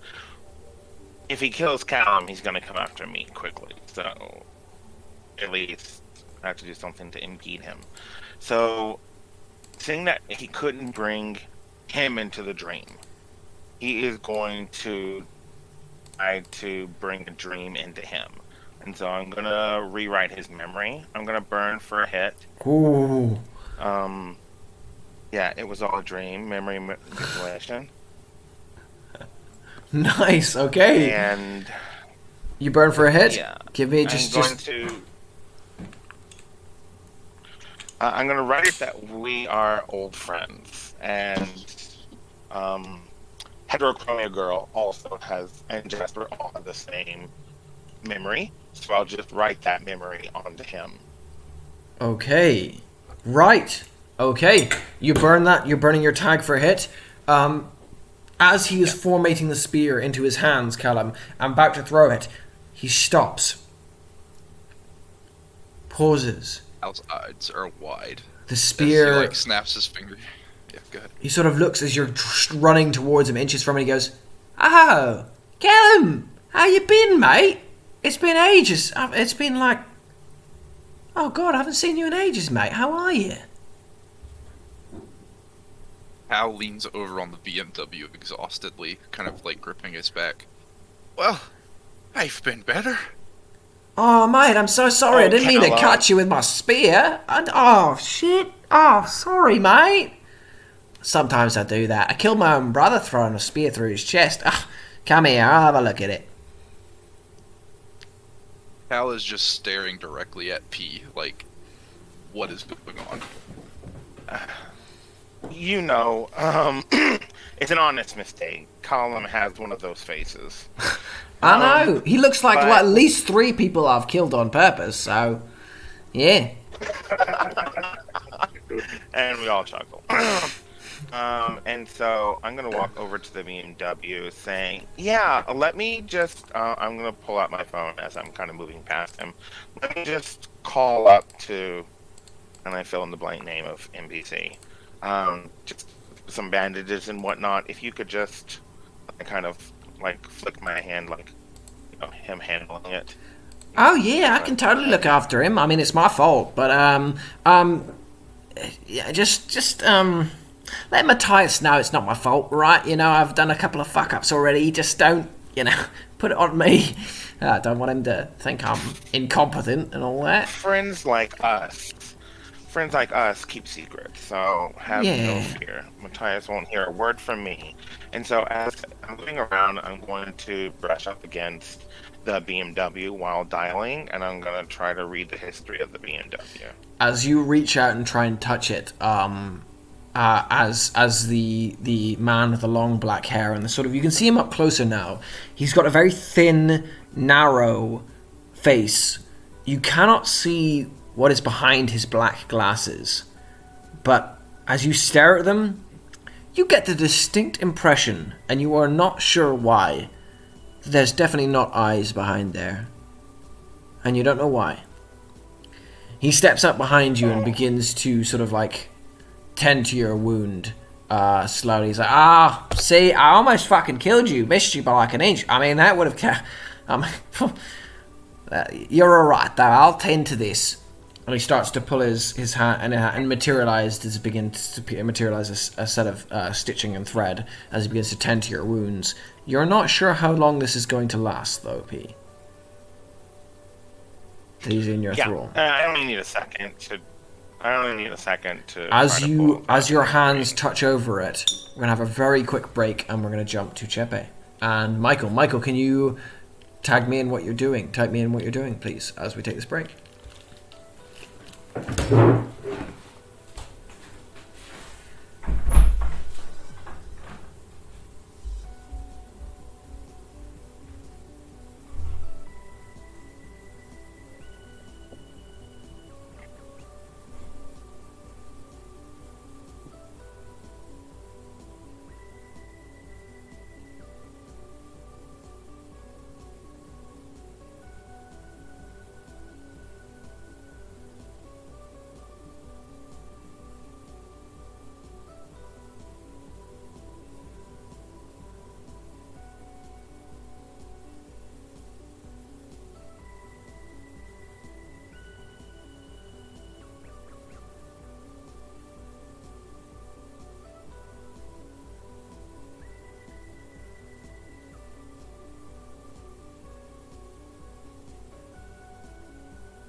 I want to get down there and join this little brawl, but I have a feeling that's going to be more difficult to do than it seems.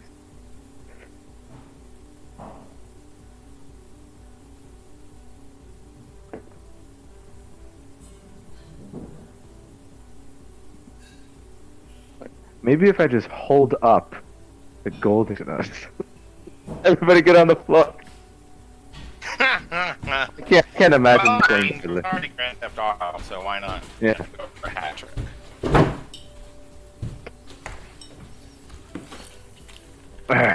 You know, a mystical place filled with rich people that seem to have mist powers? It should be easy to rob. Come on. Well, someone's actively trying to blow it up, so it can't be that well protected. Or, I don't know. Maybe there's another reason. Maybe there's another reason. Maybe it all makes sense. Maybe the GM planned everything. More difficult. Maybe the GM is making it up as he goes. Who knows? We'll never find out.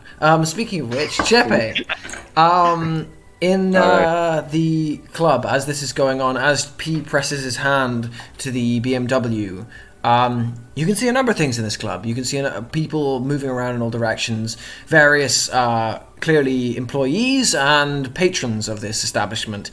And on the far side, there's a booth where there's a man sitting there with 2 bodyguards guarding him overzealously, but that's fine. You're asking people. Give me your investigation check, please. Oh, I had prior. Oh, there you go. Yes, 7. I saw it. You got a 7. Brilliant. Okay, so you get 2 questions, but they could expose you to danger or be fuzzy, or they might notify people. All right. First question is simply, do you know where P is? I'm looking for P.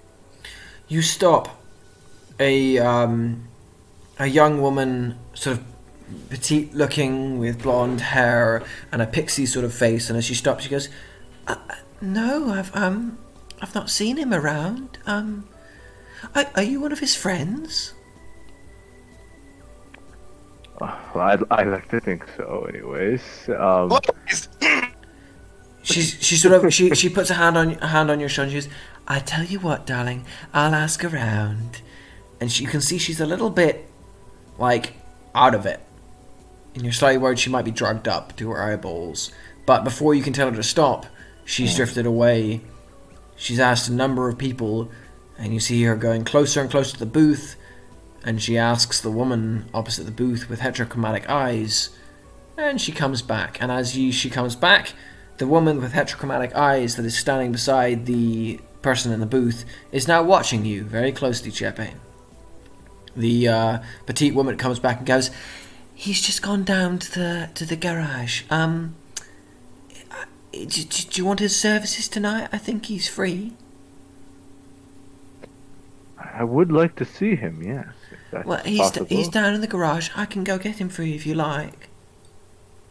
Actually, could I potentially go down and see him Oh, in of the course, garage? yeah.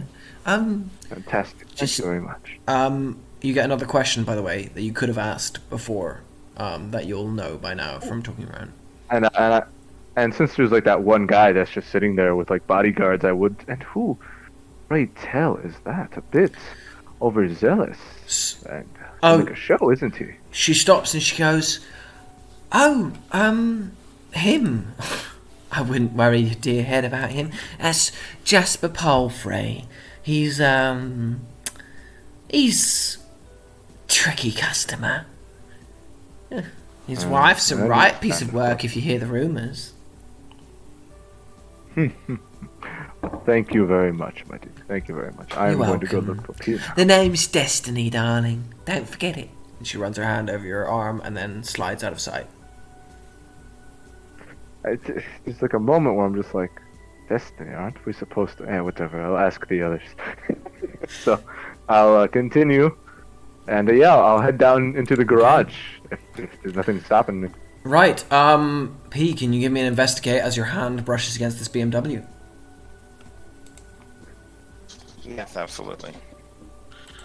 The common trait. No weaknesses this time. Investigation. Okay. Okay, great. Nice, that's a 12. Give me 2 questions, please. So, where does Jasper live? You find out that Jasmine lives in a set of apartments called Eden Apartments in Barrow Ridge that are kind of ironically named, considering Eden Bridge. They are extremely fancy. One of the richest parts of Barrow Ridge, actually. And as your hand traces over the BMW, you see it driving up towards Eden Apartments, slipping down through the side towards the underground parking, and you see a very large building with sort of like golden exterior and like even little what are they called, fucking pillars outside it, with chaperones and like door opening boys in front of it, and it's all gold and pretty. Okay.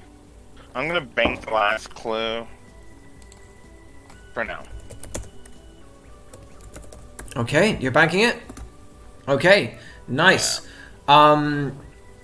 Your hand slips off it, and the man who is stitching your back, your slashed is going to drop from 3 down to 2. As he's stitching it, he's going to be stitching, and halfway through, the piercing pain in your back stops for a second. He goes, Wait a second. How do I know you two? And so I'm gonna pipe up with, you remember we spent that summer in Ibiza? It was when you know who was having that operation. And so this is the same memory I gave to both of the other two. And it was when Helga was having like a nip tuck or whatever, and she was out for 6 weeks, and so Jasper was able to do whatever the fuck he wanted to. So we went to Ibiza, and I came, and then they were bodyguarding. It was the whole thing. Give me... So he's purposefully resisting now. This is a go toe-to-toe. Okay. He's now on edge / resisting now at this point. Sure.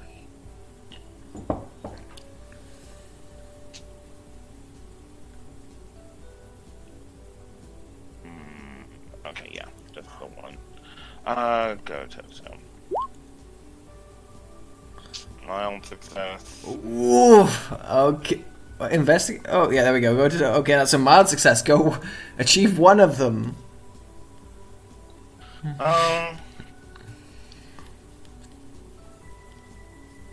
So he's actively resisting the memory. and He's so trying to, yeah. My desire. Oh, he's trying to. So my desire will be for him to not be able to resist it, so the memory holds. So I want to achieve that goal, and I'll take the risk of. Okay, right. This is an interesting one. So the memory is gonna hold, but some part of him is gonna resist in some way. So, as the memory holds, he stands there spasmed for a moment, the needle still in his hands, busy tending to your back, Callum, and he goes, Ibiza. And as he does, before you can stop him, his hand reaches down to something in his belt, and he taps something 2 times. As he taps it Well, I'm sure it's 2 not right, times, upstairs, as you are stepping towards the door, Chepe, as you are opening the door, you watch as the giant bodyguard beside Jasper suddenly looks at something on his wrist, and with a stands up, reaches out, grabs his mace, pushes Jasper to the side, grabs the woman with heterochromia and goes, "You fucking watch him!" and throws her to the side and starts heading over in your direction. Well, fuck me. He's pushing through the crowd towards you right now. And when I say pushing, he's like one arm out, he's just shoving them out the way. Like they're nothing. I'm already through, I'm already entering the garage. Oh yeah, you're already right? you're stepping through the garage as it snaps shut behind you, and you can see this. The last thing you see is him pushing through the people, just whoomph, one to the side. He's going to be really close behind you as you come down here. Okay. If you're moving at full speed, he's going to be close behind you. Fuck me, what do I do? Could I... shit. Could I want to make the door, change the appearance of the door and make it just, the door I just went through, and just make it look like a solid wall. If that's possible. I fucking I don't know love how that. much it's That's okay. the only thing I could think of. Give right me. now. Oh my god, this is genius. I love that. Give me change the game. Alright. Well, two Yeah. things. One is, it would be better if you made the door look like it's actually on a wall, not that the door looks like a solid. Which would he do? Not sure I'm following. Like door on a wall? What do you mean? You're doing illusory power, so the illusory power would be changing the door to look like a solid wall. Yeah. Is if you made the door onto a solid wall. Like the illusion is the door is on another wall. Okay, so I would say this. I would say Chepe, However, you can't don't metagame. Would Chepe think of that? Sure. I would Chepe think of that? Yeah. Actually, he's using his illusionary powers.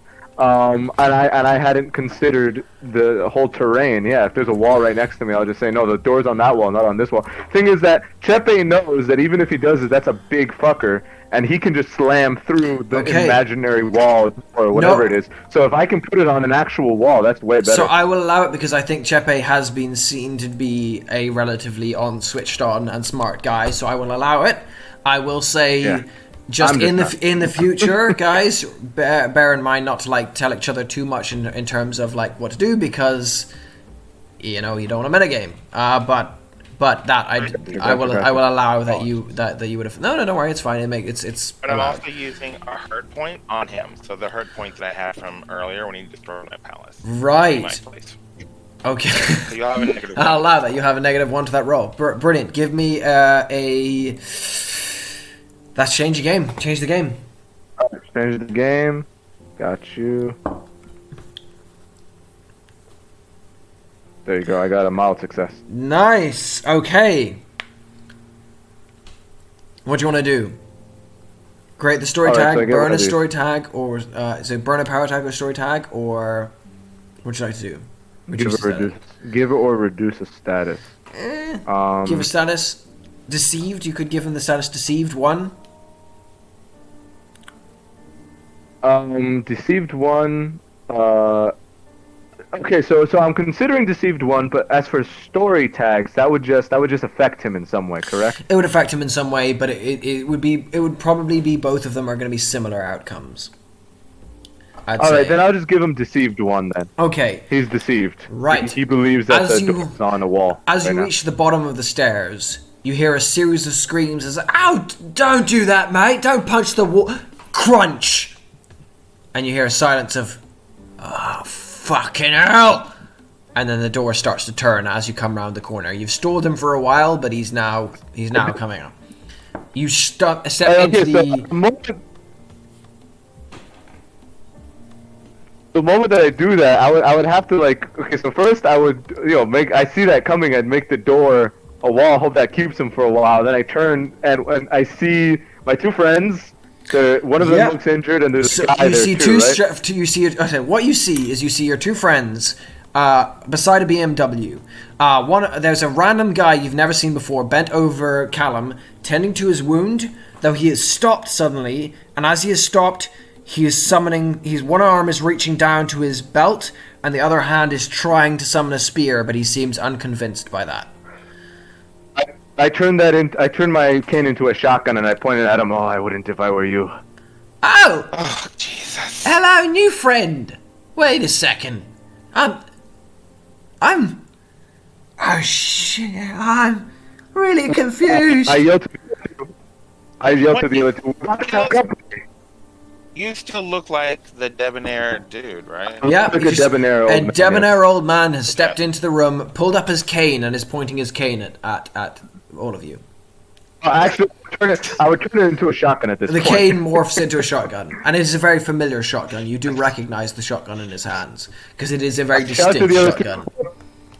We're about to have company. So the memory only includes me and Callum. It Yeah, would not include Chepe. Yeah, so. he sort of sees Chepe and he goes, "Ah, "You're not meant to be here." Ow, fucking hell! And he summons the spear, and you watch as Chepe, he's beginning to pull back the spear to throw at you. I mean, I'm trying to. I'm telling him, ask yourself, is the job worth it? The job worth your life?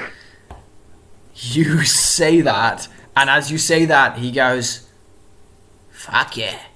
And he's gonna throw the spear at you. I need you to face danger, fuck. please. I'm sorry, this situation is going out of control at the moment. Slice, I can't intervene here, but You afterwards. can, I- Yes, take you the can risk. intervene. Would you like to take a risk and intervene? Oh. Yeah, so as he goes to chuck the spear at Chepe, before he kind of raises his arm, I'm going to touch him, and all of a sudden it's going to feel like he is weighed down, like trying to maneuver through like this viscous sea, so his limbs and appendages aren't going to move with any kind of speed. Nice. Right. Yeah. Shit. This could be this is probably take a risk because you're jumping in front of the things, but it would probably come. Yeah. Give me a take a risk.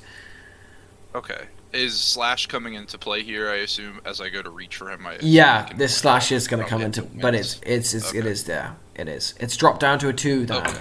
So it's only a 2, not a 3. So I'm using Druidic Magic, Viscosity of Waves, since I'm using that to kind of stop his movement. Yeah.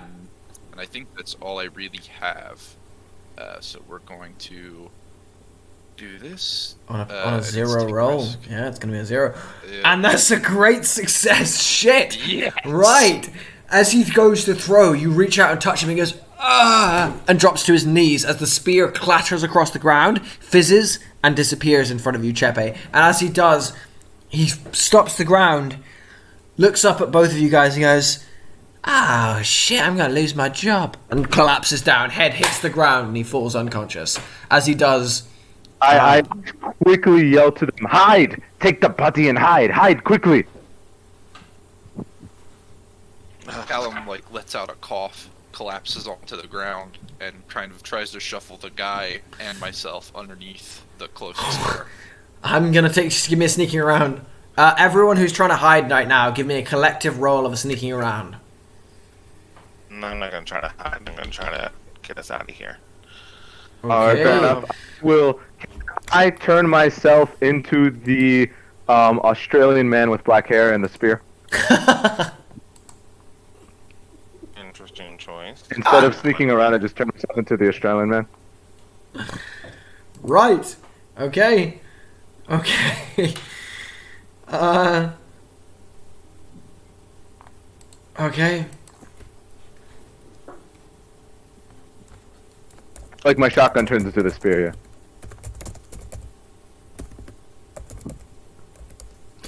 Right, okay. You watch as Callum begins to drag this figure out of sight, pulling the body out of sight beneath one of the cars. But with effort, like you're dragging him, you're pulling him, you're in pain, and then suddenly you're beneath the car, you're like gasping in pain, and you just hold your breath, and you all hear it. Thunk, thunk, thunk, thunk, crunch as the door smashes open. It flies open, crashes against the side of the door, and swings for a second. And he's standing there. A figure with thick mutton chops. He turns around, he sees P standing in the open. And a figure with black hair, glasses, and a spear in his hands. He goes, Regis! Why'd you fucking send your alarm? What's going on? Who the fuck is this? He won't TP because I'm going to try to move through a dream. I'm going to take a risk to act before he acts. Okay. Okay. Go for it. What roles are you doing for this? Just the realm of dreams. That's the only one I have.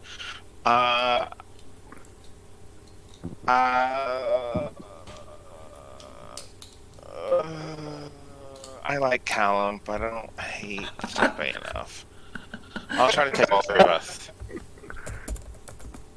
So I'll try to take all three of us, and I'll take the risk. Could I struggle to try and stay put? Well, actually, no. I want to stay. I want to stay with the team. That's the only reason I'm here. All right, I'll stay with the team then. Okay. I mean, you could. It's like a mystical thing, so. The thing is that somebody's gonna get murdered. Okay. That's the thing. As the man is, as but I wouldn't know that. As the figure is gesturing towards where P is, he suddenly goes, "Oh, sorry. What the fuck are you doing, Legis? Why'd you send off your alarm?" Did you hear that? Did you let that fucking old man through here? The one that just came in here, tried to touch all the fucking cars, and then walked through the fucking wall. What the fuck's happened to your voice? I don't know.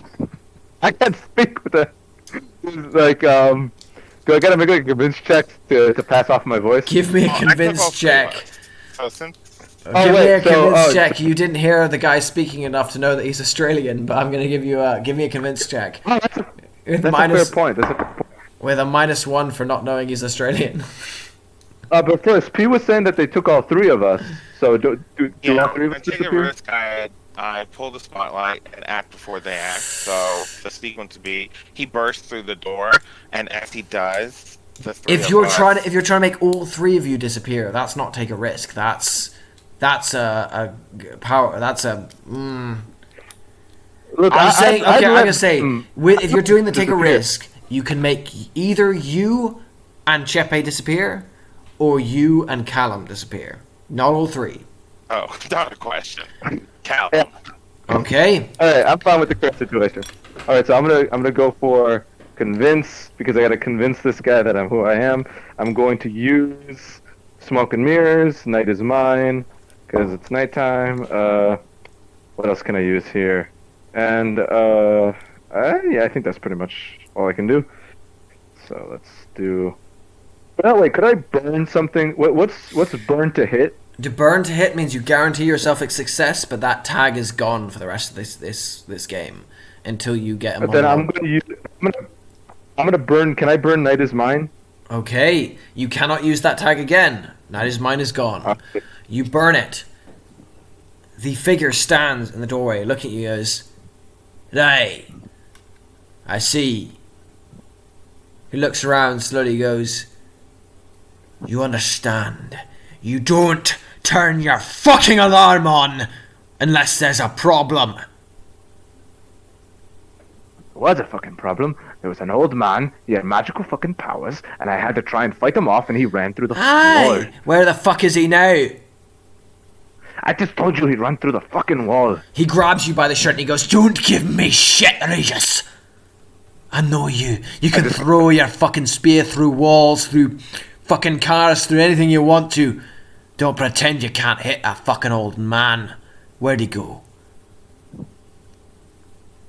I just point in the I point in a wall, like the direction of a wall that would have been the exterior of the golden cup to make to give the illusion that he ran out and he left the golden cup. He grabs you and pulls you really close so you feel his breath against your face. He goes, "What the fuck do I pay you for if you can't do your job? You want to end up like Steven, eh?" I kind of motion towards the cars. Just, the cars are safe, aren't they? They're all still here. They haven't been tampered with. Chase them off. He grabs you and pushes you off, and it's the movement for a normal person that would just make you stumble. But with his strength, you go flying into the car, smash against the car, and take a bludgeoned one as you hit against the car and brace back Alright. off. He goes, "Don't fucking disappoint me anymore, Regis. I'll look for these people of yours, but you mind the car.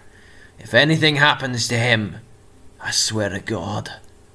And he looks down at you, goes, takes a finger and raises your chin up to his, goes, "I'll bash your fucking skull in myself, and I'll enjoy it."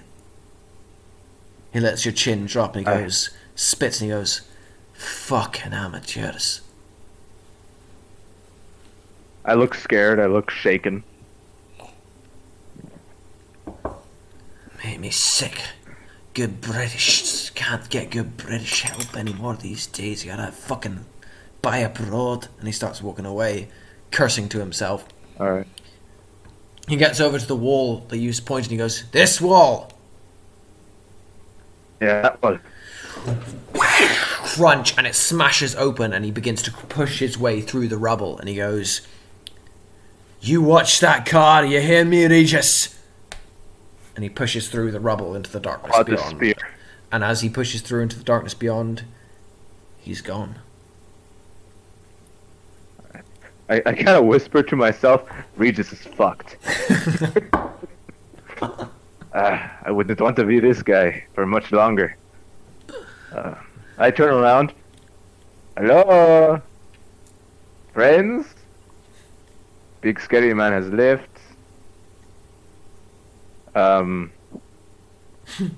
Apparently, car is important. What's going on? Why is this happening? Hey! Ah, fuck it. I just take my position. I'm just protecting the car with the spear.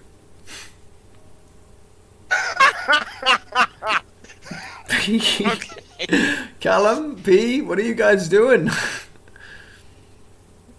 Well, the dream that I would have brought us through, it'd be random. Like, I didn't have time to think. So it could equally be mine or Callum's.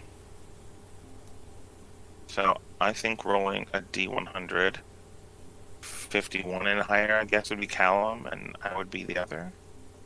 At this point, by the way, you do see. By this point, the way you do see that Michael comes down the stairs. He has talked to someone above in the club and seems to have found you guys. He comes down. I would say, halt! Right there. Okay, I actually don't know how to roll in. /R space. Slash R space. There you go. So it would be my dream. So Callum has never been in this dream. No. So it is the dream of a savannah. It's wide and open. It's warm, and in the distance, well, not too far, but you can see about a 10-foot tall Nubian woman, dressed very well in Greek style. Her skin is the night sky. She holds a cistern, and she looks to be beckoning us to follow her. And it would be up to the MC if we explore this room or if we just pop back into. I think reality with the somewhere check, with the check you did, and with the face danger, this is not a high level check. This is sort of a lower check. I'm gonna say you are going to, as you see this, only for what feels like a moment to you, Callum, you are going to pop back into reality. Sure. Snap! There goes gravity. Oh, you're so mad, but you won't mess up that easy. I'm gonna say like it's in a park like 4 or 5 blocks away. I wouldn't pop out into the water because it's too dangerous. With the face danger, you're not going to be able to pop out very far away. You're going to be able to pop out, but not very far away from here. Okay. With the face danger, it's too. I'm going to say I'm going to say sorry. With that face danger, you're going to pop back into the car park. Well, it's take a risk, not a face danger.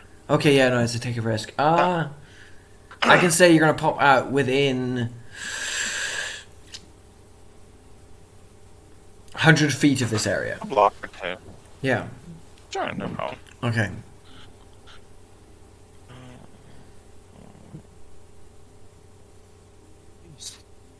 Christ. I don't know what that is. With a So are they in bob into an or are they alleyway. somewhere- Oh, okay. Chepe, you get this intense feeling. You turn around, they're gone. You can feel them gone. You see Michael come down the stairs. The sound of the crunching of this figure, this maced figure, disappearing through wall after wall in the distance, is getting slowly slower. Meanwhile, P and Callum, you both appear in an alleyway, not too far from the golden chalice.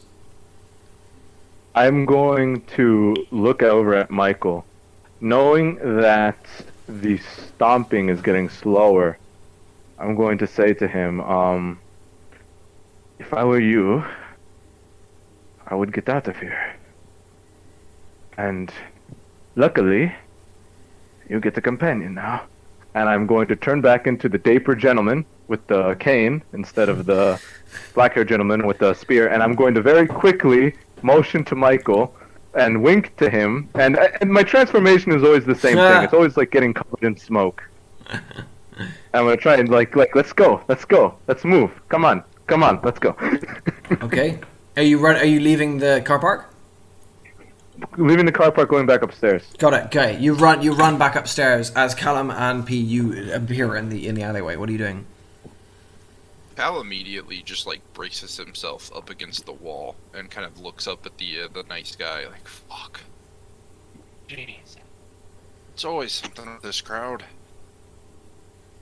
Listen, P. Was it right?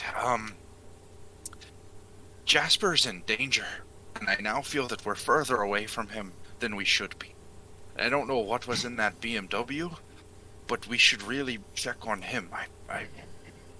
There could be a bomb in the building. Could be, could not be. I'm not too sure quite yet. Excuse me. I move up to him, and I'm gonna venture to say we're about the same height, unless you're a giant, like 5. No, he's actually kind of short. Yeah. Okay, great. We're the same eye level. I'm gonna look him dead in the eye. Jasper won't die tonight. That much is known. More importantly, we need to get out of here. You're in no position to help me in this endeavor, as you're bleeding out. Obviously, he kind of motions to the blood stain that he's now dripping onto the wall. You have a point. I'm gonna actually pull out my phone, and I'm gonna call Liam. He doesn't work too far from here, and ask him to come pick us up. You give a call tell to him a me. location that we'll be moving towards. You give a call, and for a moment, the first time you call, there's no answer. But you know, with this kind of thing, generally at this sort of time of hour, it's worth calling twice. The first call you do ends in voicemail. You call a second time, and it's on the later buzzes that he answers. He goes, "Yeah, all right. Hello." Hey, it's me.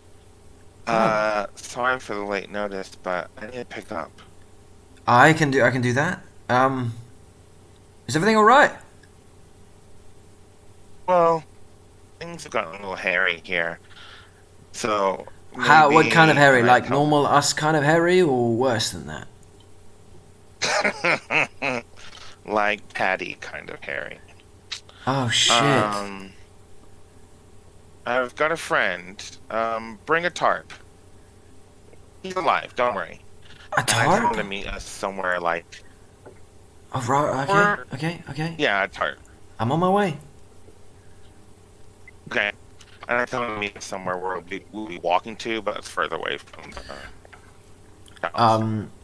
As you finish your call, Callum, your phone buzzes, and you get a message from Julia saying, "Sorry, watched on without you. This show sucks. Why do we watch this?" And I think he kind of looks at it, but doesn't really respond. He is in some pain currently. He'll pocket that for later. you get this kind of messages from her a lot. This sort of jokey kind of message. You do know that her messaging at this time of night, it's kind of code for "Are you okay? Let me know if you're okay," kind of thing. Oh, okay. At this time of night, her message, it's that kind of message.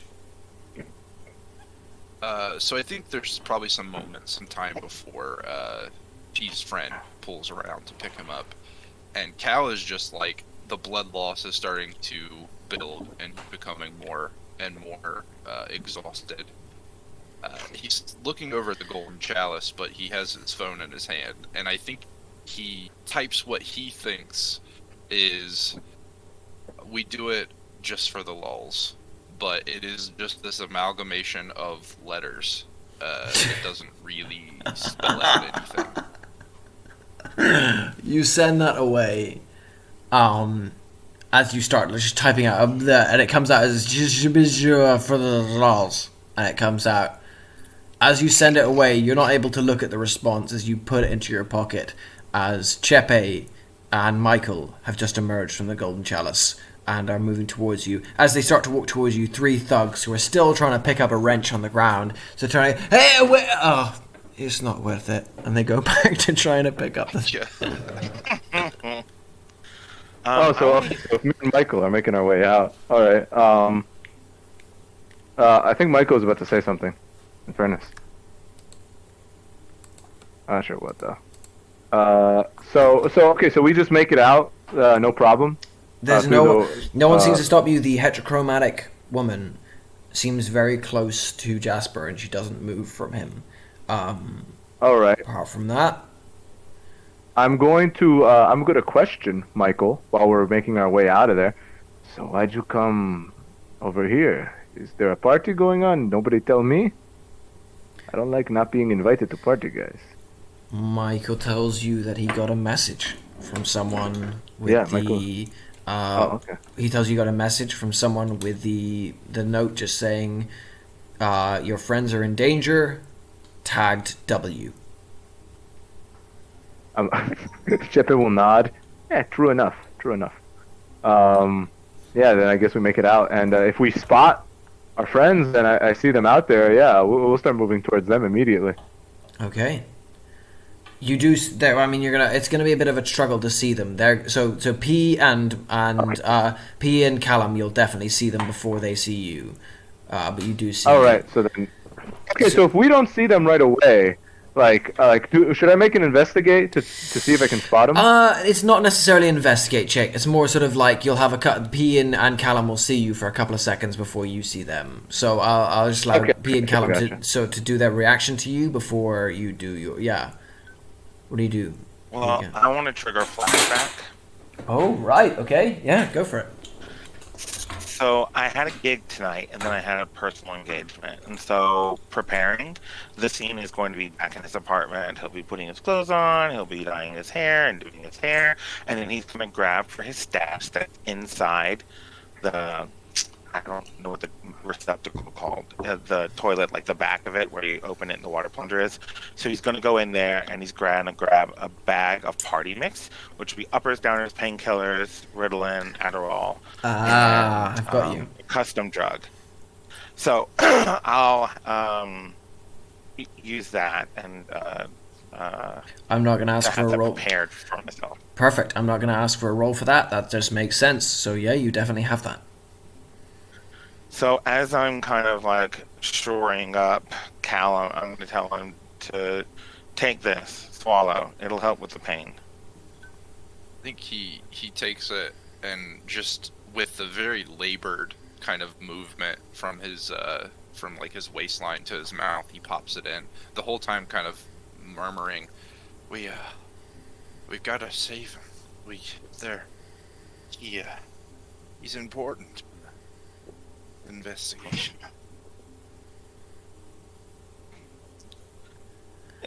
Yeah, don't worry. And so I'm leading him further away. As you leave him, you turn and you see Chepe and Michael have emerged from the Golden Chalice. Fudge those guys. Oh, wait, Michael? No. Yeah, Michael is with I him. am gonna. Oh no.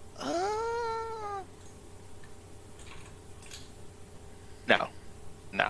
I'm gonna see them. I'm gonna try to, like, keep us out of view of them.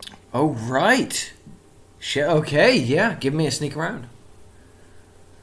Versus Chepe, can you give me investigate? And P, can you give me a sneak Sure. around with a minus because Callum is injured and not trying to hide. Right. Could I get- Yeah, like as he's being drug along, he's like, kind of making. Yeah, you're being a fucking baby about it. Yeah, there was a spear, guy. I've been scared. You don't want to be a twice, baby I'm about it. You resisting. fucking abandoned me to get stabbed in a spear. Like, you ditched me. Okay, first This of all, is very it was much your fault, P's but- fault. It is very much P's fault. Yes. It's not my fault. It's your fault. No, you Okay. made the car disappear.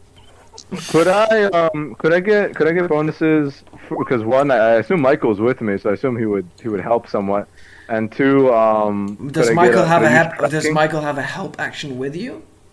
Tracking you I have can no idea. use. I'll allow. Tracking. Awesome. How are you tracking? Because there's no tracks. How I mean, does your there's a tracking? blood trail, I'm sure. There's a blood. There is a blood trail. I'll allow the blood trail because there's a blood trail. I'll allow tracking. Yeah. There's a blood trail. I'll allow blood trail. All right, so that would be, what was it? Investigate. Investigate versus his sneaking around. So his sneaking around was a 7. See, so you see a shimmering sort of illusion starts to take place, but you see through it, and you see Callum and Pete on the other side of that shimmering illusion, trying to duck out of sight. Chip is the kind of guy who just looks over there and is like, "Oh, hey guys, hey, it's me. I just start waving openly. Hey guys, you remember guys? Hey. And yeah, I'll pull Michael over there. The gang's all back together again, eh? I never thought I'd see you guys again. Spirits, why do you hate me? What have I done to offend you? There is silence. When you left, Anyways, did you So- see Jasper? When you were heading out, who's Jasper? you don't know about Jasper? Callum, shut up. You're wasting your energy. Michael, Tepe, you want to help me with him? I've got a ride coming, and it's I describe around the corner. Yeah, I'll definitely help. Oh, well, I him. probably would not say you. I would say Michael because you have a gimp leg. That's a And fair Michael point. looks like he's like whole. I mean, you are kind of homeless strong, so I'd say both of you, sure. Yeah, I'll do what I can. From not eating. Super powerful. I would mention to them, like, so the funny thing is, all this chaotic stuff has happened, and Chippe has no idea why it has happened. He does not know why they were getting to that car. He does not know why they were at the Golden House.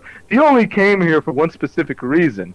And so now that things are starting to calm down, we're waiting for a car. So we say, hey guys, I got to talking with some people. You know, I have some connections around here in the city, and I found out something. I found out something about the one who whispers, and I would relay to them the vision I had that was given to me about the one who whispers. I can't remember what the specifics of that vision was, because it's 2 weeks ago, to be honest. And if it might, I remember us talking about it earlier today. It might have been the one where he was scratching off names, but the vision that Chippe specifically got, he would tell them that one. The question you asked was you wanted to know about who was the one who whispered, and the image you got was of a woman standing next to a man who is scratching off names with their glasses, and sort of a short-looking man, bald head, glasses, scratching off names. The woman who whispered, Asian-looking, wearing a long, very tight-fitting white dress with eyelashes that looked like a peacock's feathers, as she talked to this man, and seemed to be stressing the importance of a group that they had just brought together. So, sorry. No, go ahead. Actually, I just got done telling you guys about that. The whole time you're going over this, I think the drugs start kicking in, right? And just like he's like lurching forward, falling back in If his you've ever seat. seen Westworld, it's the same drug as genre. I've not seen Westworld. Oh my god, it's so good. You have to do that. Love yourself to it. Make sure you're in a good, healthy mental place. Otherwise, don't. Oh, then I'll never be able to watch it. Drug genre. God, that was too close to home. Takes your mind. That was way too close to Yeah, home. right. Yeah, transhumanism. But the hallucination around you feel great, euphoric, you know, the pain is going, but the world around you moves through genre. So you start in the 50s and move forward. Oh, okay. So you start feeling like light and happy and whatever, and then everything goes to black and white. Interesting. So I think Now, he's just like blinking furiously at Chepe while he's going over. Now, see here, see the one who whispers. See, he's gonna get us, and he's gonna give us a job. See, and that's just. Now you can help in the war. You can help in the war effort, son. Gather us materials like little Timmy here. Funny. That's a silly voice you got going. That's hilarious. Hey, there's no need to make fun of my accent, man. Come on. Sorry, that was just me, not me. He just kind of is leaning forward, smiling, and then like lurching backwards. Is this guy okay? How much blood did he lose? He's lost a fair amount, but I gave him something for the pain. Yeah, let's get this guy. Anyways, I also found. Are we still waiting for the car at this point? Well, what is it? It's downtown. At this point, the I live car. in Old Harbor, so. It's 10, not too 15 far, minutes. 10-15 minutes. At this sort of time, you see Liam has pulled up in his car. And it's like, P, Great. are you there? P? Yeah, Oh, yeah. get in, quick. I don't like this part of town. What? He doesn't like downtown? You're not in downtown. You're not in downtown. You're in Old Harbor. You're in Tomb Street, aren't you? I thought we were he- at the Golden he can House only already. tell- Ah, okay. Well, then he's fine. Oh, Yeah, no, he's fine then. Yeah. But I'm gonna say Michael hold him. Oh, Chepe hold him up, and I tell Michael to turn Alright. around, spread the in the back seat. So I'll get on one side, him on the other, spread it out. Just like the movies. This is amazing. My friend had a little accident. I tell Liam leaning over into the front seat, and he don't. I look to either one. Well, you know, I look at Chepe and I know he's homeless. I look at Michael, Callum. Oh, where do you live, Callum? Well, it's, I live in a house. I don't think it's here, though. I think he's out of it. He's out of it, Pete. He's out of Pete. He's gone. He's gone. We've got to go back to ours. Okay, get in. Okay. He starts to I drive. want to get in. As he drives, and you guys begin to head away from here. So as we drive away, can I look back and see if some police cars pull up on the car that I stole? You drive. Look back. No police cars. Nothing. Which is also, pretty weird. You know, I was about to say something, and then I turn around and I realize that we are in the car of one of P's friends, and so I hold off on saying that I stole a car today. Actually, you would know that. You would know because you've met him. I mean, You've met him. Right. He's the same guy who was in. Yeah. But yeah. As you In drive fairness, on. I have not yet dropped my. Actually, insurance. Pete, do you want to describe what Liam looks like? Because no one's actually, apart from. I yeah. posted it in somewhere. But he Okay, well. is aggressively, offensively beautiful. Gotcha.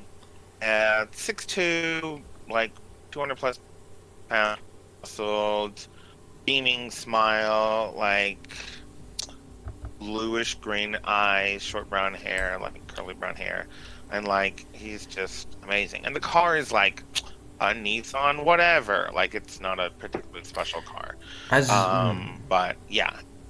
As you drive off into the night, all of you in the back of the car, a number of things are happening across the town.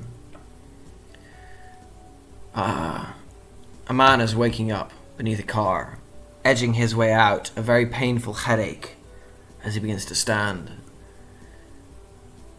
Opposite him, another man is stepping out from a hole in the wall that he has carved himself. He steps out and begins to make his way forwards. The man with the long black hair stands and goes, "What'd I miss?" And the guy steps up to him and goes, "Regis." Pats him on the shoulder and goes, "You fucking failed me." And with one smooth motion reaches out, grabs the man by the side of the head and the chin, and snaps his neck to the side. It takes the same effort as snapping a toothpick between his fingers, and Regis drops with a thud to the ground, his spear clattering to nothingness. As the man stands there, mace in hand, he goes, "I've had enough of this. I've had a fucking enough!" And his voice echoes outwards. The woman appears there. She's holding Jasper by the collar. She's got her hand beneath her coat, and she goes, "Everything all right?" And he goes, "No, it's not all right. I need to kill something. Get in the fucking car." He steps inside. As he does, across the town, a man with ginger hair and a thick beard stands in a warehouse as he lights a match. The light ignites over a series of kit that he has set out for the day before. Rifles, body armor, and several duffel bags filled to the brim with explosives. He lets out a thin grin and goes, "Oh, it's like fucking Christmas," as the match goes to a snub and turns out. Across town, the man with glasses slowly closes his book as the night is done. And that's where we're going to end tonight.